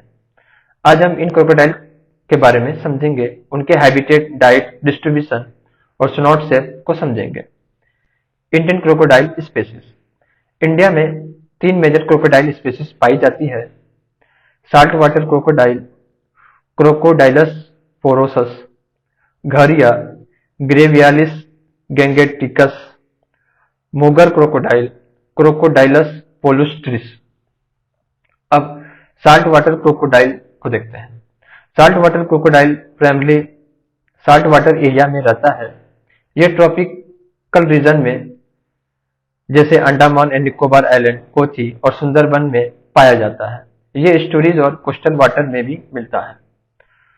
स्नोट शेप। इसका स्नोट पॉइंटेड और वी शेप होता है, जो इससे फिश और स्मॉल एनिमल को इफेक्टिवली हंट करने में मदद करता है। साइज की बात करें तो ये दुनिया का सबसे बड़ा क्रोकोडाइल स्पेसीज है, जो 7 मीटर तक लंबा हो सकता है। ये लार्जेस्ट क्रोकोडाइल स्पेसीज है और अपने साइज के लिए जाना जाता है। साल्ट वाटर क्रोकोडाइल ऑपोर्टुनिस्टिक फीडर है, मतलब ये जो भी अवेलेबल प्रे मिलते हैं उसे खाते हैं। ये फिश, बर्ड और इवन लार्ज मैमल्स को भी हंट कर सकते हैं। अब घरियल को देखते हैं। घरियल एक फ्रेश वाटर स्पेसीज है जो गंगीज और इंडस रिवर सिस्टम में पाया जाता है। ये मेनली रिवराइन हैबिटेट में रहते हैं। स्नोट शेप। घरियल का स्नोट बहुत लंबा और पतला होता है, जो उसे फिश को एफिशिएंटली कैच करने में मदद करता है। इसका स्नोट वाइड और यू शेप होता है, जो इसे फिश के लिए परफेक्ट हंटर बनाता है। साइज की बात करें तो घरियल का साइज मीडियम होता है और ये कंपैरेटिवली छोटा होता है साल्ट वाटर क्रोकोडाइल से। ये भी एक ऑपोर्टुनिस्टिक फीडर है जो मेनली फिश खाता है। घरियल का डाइट लार्जली फिश बेस्ड होता है, क्योंकि इसकी स्नोट उसके लिए फिश को पकड़ने के लिए आइडियल है। अब मुगर क्रोकोडाइल। मुगर क्रोकोडाइल भी फ्रेश वाटर स्पेसीज है और ये इंडिया के लेक्स, रिवर और वेटलैंड में पाया जाता है। ये स्पेसीज वेटलैंड और स्वैम्प में ज्यादा रहता है। मुगर का स्नोट ब्रॉड और राउंडेड होता है, जो इसे टेरेस्ट्रियल और एक्वाटिक प्रे दोनों को पकड़ने में मदद करते हैं। मुगर क्रोकोडाइल का साइज घरियल से ज्यादा होता है और ये मीडियम साइज का क्रोकोडाइल होता है। मुगर क्रोकोडाइल भी ऑपोर्टुनिस्टिक फीडर है, जो फिश, बर्ड और स्मॉल मैमल्स को हंट करता है। अब कुछ की टर्म्स को देख लेते हैं। ऑपोर्टुनिस्टिक फीडर्स। ऑपोर्टुनिस्टिक फीडर का मतलब है कि ये एनिमल जो भी प्रे उनको मिलता है उन्हें खाता है। ये प्रेडेटर अपने एनवायरनमेंट के हिसाब से अपने डाइट को एडजस्ट करते हैं। स्नोट शेप। क्रोकोडाइल के स्नोट का शेप उनकी हंटिंग टेक्निक्स और डाइट के लिए इम्पोर्टेंट है। पॉइंटेड स्नोट फिश को पकड़ने में मदद करते हैं, जबकि वाइडर और यू शेप स्नोट फिश को एफिशिएंटली ट्रैप करने में हेल्प करती है। स्टुराइन और कोस्टल वाटर। स्टुराइन वाटर वो एरिया होते हैं जहां फ्रेश वाटर और साल्ट वाटर का मिक्स है। Riverine habitat. रिवराइन हैबिटेट वो एरिया होते हैं जो रिवर के आसपास होते हैं, जहां घरियल जैसे क्रोकोडाइल रहते हैं। अब कंजर्वेशन एफर्ट फॉर क्रोकोडाइल को देखते हैं। Salt water crocodile conservation. Salt water crocodile को IUCN रेड लिस्ट पर लिस्ट कंसर्न कैटेगरी में रखा गया है, लेकिन उनका कंजर्वेशन स्टिल जरूरी है। इंडिया में सुंदरबंस और अंडमान आइलैंड्स में इन क्रोकोडाइल्स का कंजर्वेशन हो रहा है। घरियल कंजर्वेशन। घरियल की पॉपुलेशन बहुत कम हो गई है और ये क्रिटिकली इंडेंजर्ड स्पेसीज है। इनको प्रोटेक्ट करने के लिए नेशनल चंबल सेंचुरी और कैटरनिया घाट वाइल्ड लाइफ सेंचुरी में कंजर्वेशन एफर्ट चल रहा है। मुगर क्रोकोडाइल कंजर्वेशन। मुगर क्रोकोडाइल को वुलनरेबल स्पेसीज के रूप में क्लासिफाई किया गया है। इंडिया में इन क्रोकोडाइल को सरिस्का और क्योलाडियो नेशनल पार्क में प्रोटेक्ट किया जा रहा है। अब बात करते हैं Indian crocodile conservation project. India में क्रोकोडाइल स्पीसीज की कंजर्वेशन के लिए कुछ इंपॉर्टेंट प्रोजेक्ट्स और इफर्ट चल रहे हैं। इंडियन क्रोकोडाइल कंजर्वेशन प्रोजेक्ट का मेन गोल है प्रोटेक्ट पॉपुलेशन, क्रोकोडाइल पॉपुलेशन को प्रोटेक्ट करना और उनके हैबिटेट को प्रिजर्व करना, rebuild through grow and release. Crocodile species की नंबर को बढ़ाने के लिए ग्रो और रिलीज प्रोग्राम चलाए जा रहे हैं, जिसमें कैप्टिव ब्रीडिंग से क्रोकोडाइल को रिलीज किया जाता है। प्रोमोट कैप्टिव ब्रीडिंग प्रोग्राम को प्रमोट किया जा रहा है ताकि क्रोकोडाइल स्पीसीज को कंजर्व किया जा सके और उनकी पॉपुलेशन को सस्टेनेबल बनाया जा सके। अब बात करते हैं conservation of turtle. Turtle, tortoise, टेरेपिन सब अलग अलग टाइप्स के रेप्टाइल्स हैं जो अपने हैबिटेट और बिहेवियर के हिसाब से काफी डिफरेंट हैं। इनका कंजर्वेशन भी इम्पोर्टेंट है क्योंकि ये स्पीसीज अपने इकोसिस्टम का एक इंटीग्रल पार्ट है। आइए समझते हैं। Tortoise, land dwelling. टोर्टोइज ज्यादातर लैंड पर रहते हैं। ये बेड स्विमर होते हैं, मतलब ये पानी में ज्यादा देर तक नहीं रह पाते। टोर्टोइज मोस्टली हर्बीवोर्स होते हैं, मतलब ये पौधे खाते हैं। टोर्टोइज जनरली लार्ज साइज होते हैं। इनके हेड को पूरा सेल के अंदर विड्रॉ किया जा सकता है, जो उन्हें प्रेडेटर से बचाने में मदद करता है। टोर्टोइज की लाइफ स्पेन काफी लंबी होती है। कुछ टोर्टोइज 80 से 120 साल तक जीते हैं। Turtle, water dwelling. टर्टल पानी में रहते हैं लेकिन एग ले कर जमीन पर आते हैं। ये गुड स्विमर होते हैं और पानी में ज्यादातर रह सकते हैं। टर्टल ओमनीवोरस होते हैं, मतलब ये पौधे और जानवर दोनों खाते हैं। ग्रीन टर्टल मोस्टली हर्बीवोर्स होते हैं। टर्टल जनरली स्मॉलर होते हैं। इनके हेड को पार्शियली विड्रॉ किया जा सकता है। टर्टल की लाइफ स्पेन कंपैरेटिवली शॉर्ट होती है, जो 20 से 40 साल तक होती है। टेरेपिन्स एक कॉम्बिनेशन होता है टर्टल्स और टोर्टोइज का। ये मोस्टली वाटर में रहते हैं लेकिन लैंड पर भी रह सकते हैं। अब बाटागुर टर्टल स्पेसीज इंडेंजर्ड। बाटागुर एक जीनस है जो टर्टल के ग्रुप में आता है। इनके कुछ स्पेसीज क्रिटिकली इंडेंजर्ड है और उनका कंजर्वेशन बहुत जरूरी है। Northern river terrapins. ये स्पेसीज साउथ ईस्ट एशिया और सुंदरबन के रिवर डेल्टास में पाई जाती है। क्रिटिकली इंडेंजर्ड है, मतलब इनकी पॉपुलेशन बहुत कम हो चुकी है। 3 स्ट्रिप्ड रूफ टर्टल। ये टर्टल गंगीज रिवर में इंडेमिक है, मतलब सिर्फ यहीं ही पाई जाती है। क्रिटिकली इंडेंजर्ड है और ये स्पेसीज भी बहुत इंडेंजर्ड है। Red crown roof turtle. ये भी गंगीज रिवर में इंडेमिक है, क्रिटिकली इंडेंजर्ड है और ये स्पेसीज भी कंजर्वेशन एफर्ट का पार्ट है। Burmese roof turtle. ये स्पेसीज इरेवेडी रिवर म्यांमार में पाई जाती है, क्रिटिकली इंडेंजर्ड है और ये स्पेसीज भी कंजर्वेशन एफर्ट का पार्ट है। अब सी टर्टल स्पेसीज को देखते हैं। सी टर्टल की भी कई स्पेसीज है जो इंडेंजर्ड है। ये टर्टल पानी में रहते हैं और कई स्पेसीज को सिंक्रोनाइज नेस्टिंग और लॉन्ग डिस्टेंस माइग्रेशन के लिए जाना जाता है।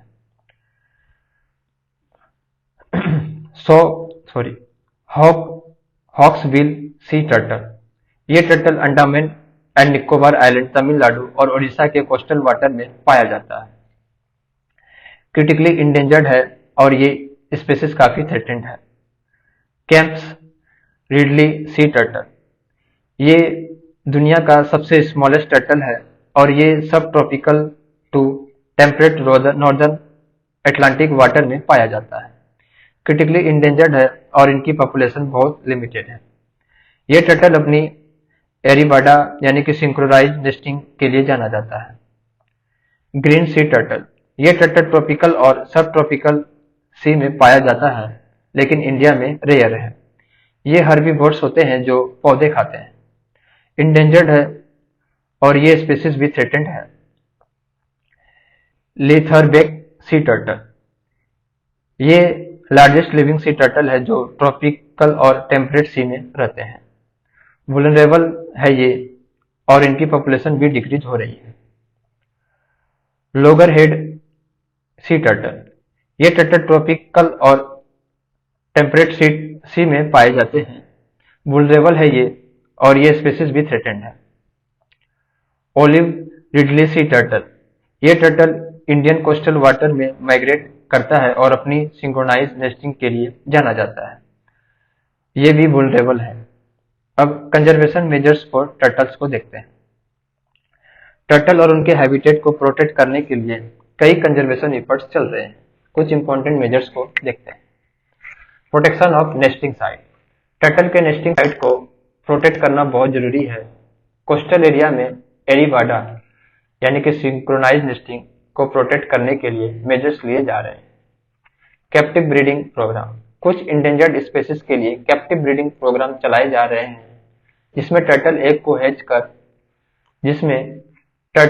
को हैच कर उन्हें वाइल्ड में रिलीज किया जाता है। Awareness campaign. लोकल कम्युनिटीज को टर्टल कंजर्वेशन के बारे में अवेयर करना जरूरी है।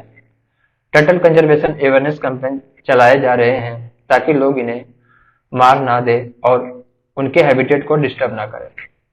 Legal protection. टर्टल को साइट्स अपेंडिक्स 1 और wild life protection act schedule 1 में लिस्टेड किया गया है, जो उनकी लीगल प्रोटेक्शन को इंश्योर करता है। अब बात करते हैं conservation of Nilssonia turtle species and sea turtle conservation project. Nilssonia turtle species. Nilssonia एक जीनस है जो सॉफ्ट सेल टर्टल के स्पेसीज को इंक्लूड करता है। इन टर्टल का यूनिक कैरेक्टरिस्टिक्स होता है उनका सॉफ्ट सेल, जो उन्हें दूसरे टर्टल से अलग बनाता है।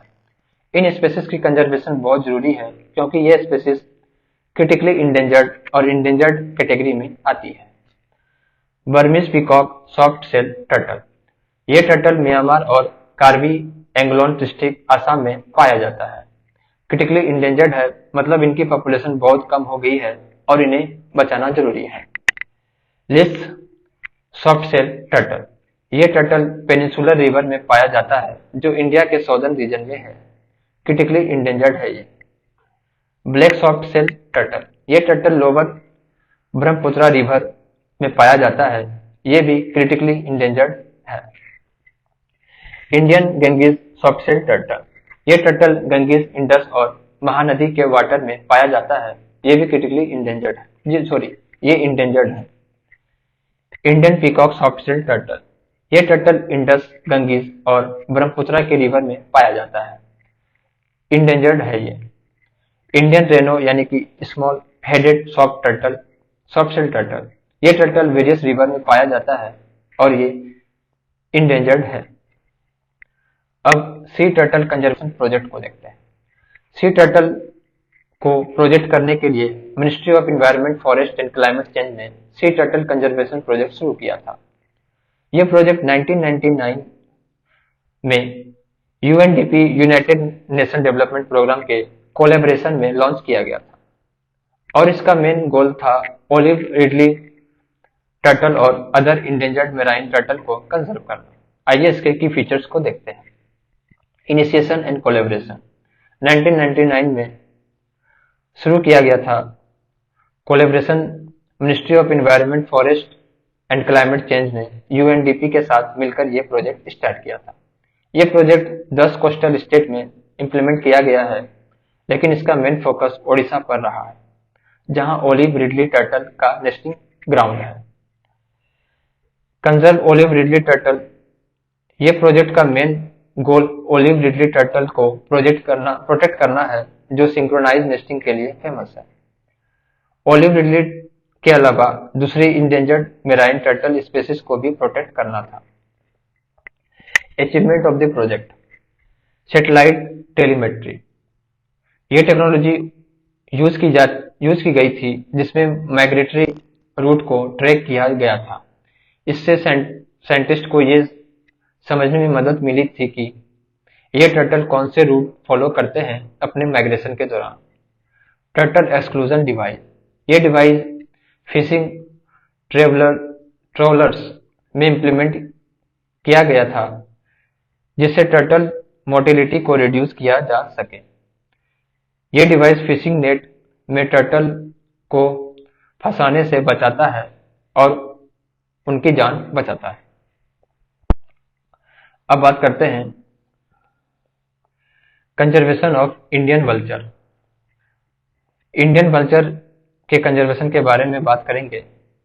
वल्चर नेचर में बहुत इंपॉर्टेंट रोल प्ले करते हैं, लेकिन उनकी पॉपुलेशन काफी घट गई है और इसके पीछे एक मेजर रीजन है डिक्लोफेनेक।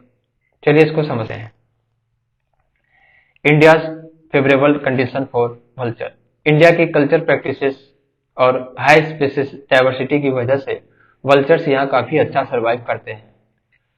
हिंदूज जो कॉ मीट नहीं खाते, उनके लिए वल्चर्स को कॉ कार्सेसेस मिलते हैं, जिससे उनका फूड सोर्स अवेलेबल होता है। वल्चर का ये फूड सोर्स उनको इंडिया में एक आइडियल हैबिटेट देता है। लेकिन डाइक्लोफेनेक नाम का एक वेटनरी ड्रग वल्चर के लिए डेडली साबित हुआ है, जो उनकी पॉपुलेशन को सीरियसली इफेक्ट कर रहा है। डाइक्लोफेनेक एक non steroidal anti inflammatory drugs है जो कॉमनली लाइव स्टॉक को दिया जाता है, जैसे कॉ और बफेलोज को। ये ड्रग उनके पेन को कम करता है, लेकिन जब वल्चर ये कारकेसेस खाते हैं तो डाइक्लोफेनेक उनके किडनी को डैमेज करते हैं, जिससे उनका रीनल फेल्यूर हो जाता है और वल्चर मर जाता है। Diclofenac alternatives. 2006 में डाइक्लोफेनेक को वेटनरी यूज के लिए बैन कर दिया गया, लेकिन ब्लैक मार्केट में अभी भी इसका इलीगल यूज हो रहा है, जिससे वल्चर पॉपुलेशन को अभी भी थ्रेट है। मेलोक्सिकम एक हार्मलेस अल्टरनेटिव है जो वल्चर के लिए सेफ है और ये डाइक्लोफेनेक की जगह यूज किया जा सकता है। अब कंसेक्वेंसेस ऑफ वल्चर डीपॉपुलेशन। वल्चर्स का डीपॉपुलेशन यानी उनकी पॉपुलेशन का कम होना नेचर के लिए बहुत डेंजरस है। वल्चर का एक बहुत इंपॉर्टेंट रोल है पब्लिक सैनिटेशन में। कारकेसेस ना खाने पर, जब वल्चर कारकेसेस नहीं खाते तो वो डेड एनिमल जमीन पर पड़े रहते हैं। ये कॉन्टामिनेटेड वाटर का रीजन बनते हैं। कारकेसेस को कंज्यूम ना करने से रेट और वाइल्ड डॉग्स का पॉपुलेशन बढ़ता है, जो डिजीज को स्प्रेड करते हैं। वल्चर का ना होना डिजीज के स्प्रेड को बढ़ाता है, जैसे रेबीज, एंथ्रेक्स एक्सेट्रा। अब इंडियन वल्चर स्पेसीज को देखते हैं। इंडिया में 9 वल्चर स्पेसीज हैं, जिसमें से कई स्पेसीज क्रिटिकली इंजेंडर्ड स्टेटस पर हैं। ये स्पेसीज डाइक्लोफेनेक और हैबिटेट लॉस की वजह से इंडेंजर्ड हो गई है, जैसे व्हाइट रम्प वल्चर। ये वल्चर पहले गंगेटिक प्लेन्स में कॉमन था, लेकिन अब ये क्रिटिकली इंडेंजर्ड हो गए। रेड हेडेड वल्चर्स, इसे एशियन किंग वल्चर भी कहा जाता है, ये भी क्रिटिकली इंडेंजर्ड है। इंडियन वल्चर, ये वल्चर इंडिया, पाकिस्तान और नेपाल में मिलता है, ये भी क्रिटिकली इंडेंजर्ड है। सिलेंडर बिल्ड वल्चर, ये वल्चर सब हिमालयन रीजन और साउथ ईस्ट एशिया में पाया जाता है, ये भी क्रिटिकली इंडेंजर्ड है। इजिप्टियन वल्चर, ये इंडेंजर्ड स्पेसीज है जो मोस्टली इंडिया में मिलती है। हिमालयन ग्रिफन वल्चर, ये वल्चर हिमालयाज और तिब्बतियन प्लेट्यू में मिलता है, ये नियर थ्रेटेंड कैटेगरी में है। बियर्डेड वल्चर, ये वल्चर हाई माउंटेन्स पर रहता है और ब्रीड करता है, ये भी नियर थ्रेटेंड है। सिनेरियस वल्चर, ये वल्चर यूरेशिया में पाया जाता है, ये भी नियर थ्रेटेंड है। यूरेशियन ग्रिफन वल्चर, ये वल्चर लिस्ट कंसर्न स्टेटस पर है, लेकिन फिर भी कंजर्वेशन एफर्ट की जरूरत है। Major non Indian vulture species and conservation effort को देखते हैं। Major non Indian vulture species, white backed vulture, ये वल्चर क्रिटिकली इंडेंजर्ड है। इंडिया में ये स्पेसीज भी इंडेंजर्ड है, लेकिन ये वल्चर अफ्रीका में भी पाया जाता है। रूपेल्स ग्रिफिन वल्चर, ये वल्चर साहेल रीजन यानी कि वेस्ट अफ्रीका और ईस्ट अफ्रीका के एरिया में पाया जाता है, ये भी क्रिटिकली इंडेंजर्ड है। रूपेल्स वल्चर की विंग स्पैन बहुत बड़ी होती है और ये वल्चर हाई अल्टीट्यूड पर फ्लाई करते हैं। अब government steps for vulture conservation को देखते हैं। इंडिया में वल्चर की पॉपुलेशन को प्रोटेक्ट करने के लिए कई इंपॉर्टेंट स्टेप्स लिए गए हैं। गवर्नमेंट ने कुछ इंपॉर्टेंट प्रोग्राम्स और इनिशिएटिव स्टार्ट किए हैं जिससे वल्चर्स को सेफ हैबिटेट मिल सके, जैसे integrated development of wild habitat IDWH species recovery programme. IDWH एक इम्पोर्टेंट इनिशिएटिव है जो वाइल्ड लाइफ हैबिटेट को इम्प्रूव करने के लिए चलाया गया है। इसका मेन फोकस इंडेंजर्ड स्पीशीज को रिकवर करना है, जिसमें वल्चर्स भी इंक्लूडेड है। इस प्रोग्राम के अंदर स्पीशीज रिकवरी के लिए स्पेसिफिक स्टेप्स लिए जा रहे हैं ताकि उनकी पॉपुलेशन को स्टेबल बनाया जा सके। अब upgraded protection status under wild life protection act 1972। Vulture को वाइल्ड लाइफ प्रोटेक्शन एक्ट 1972 के अंदर अपग्रेडेड प्रोटेक्शन स्टेटस दिया गया है। इसका मतलब है कि वल्चर को हंटिंग, पोचिंग और इलीगल ट्रेड से बचाया जाए। ये उनकी सर्वाइवल को इंश्योर करता है। अब virtual restaurants created by Maharashtra and Punjab forest department. Vulture restaurant एक यूनिक इनिशिएटिव है जिसमें वल्चर को सेफ फूड सोर्स दिया जाता है। ये फूड सोर्स वल्चर को पॉइजन कार्केसेस से बचाता है। महाराष्ट्र और पंजाब के फॉरेस्ट डिपार्टमेंट ने वल्चर रेस्टोरेंट्स बनाए हैं जहां वल्चर को क्लीन और सेफ कार्केसेस मिलते हैं।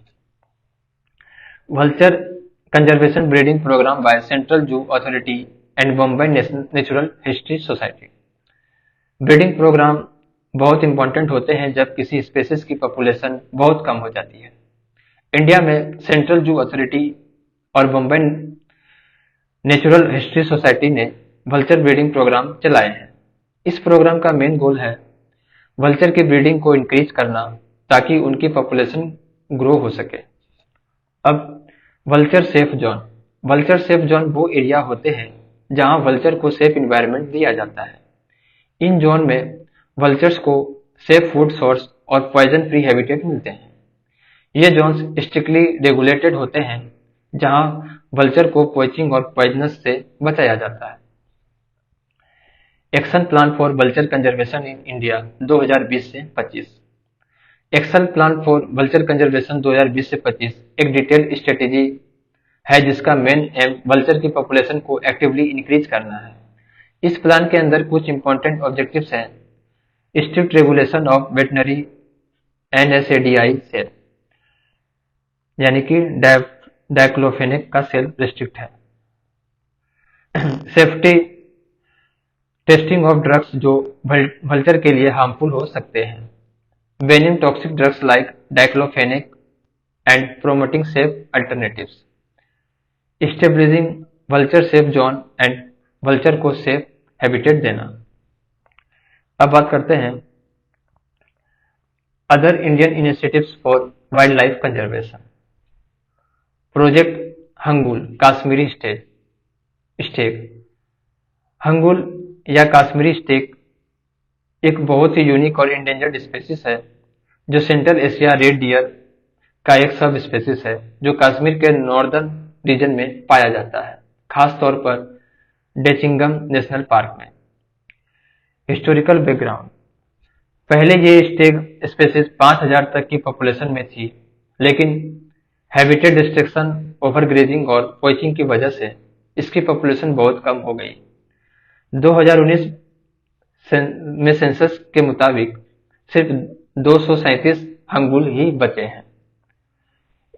ये प्रोजेक्ट हंगुल, ये प्रोजेक्ट जम्मू एंड कश्मीर की सरकार ने शुरू किया था IUCN और WWF के कोलैबोरेशन से। इसका मेन एम था हंगुल की पॉपुलेशन को प्रोटेक्ट करना और इंक्रीज करना। चैलेंजेस। हंगुल अभी भी क्रिटिकली इंजेंडर्ड है क्योंकि हैबिटेट डिस्ट्रक्शन और इलीगल हंटिंग जैसे इश्यूज अभी भी चल रहे हैं। Integrated development of wild life habitat. IDWH एक सेंट्रली स्पॉन्सर्ड स्कीम है जो वाइल्ड लाइफ कंजर्वेशन के लिए फाइनेंशियल असिस्टेंस प्रोवाइड करती है।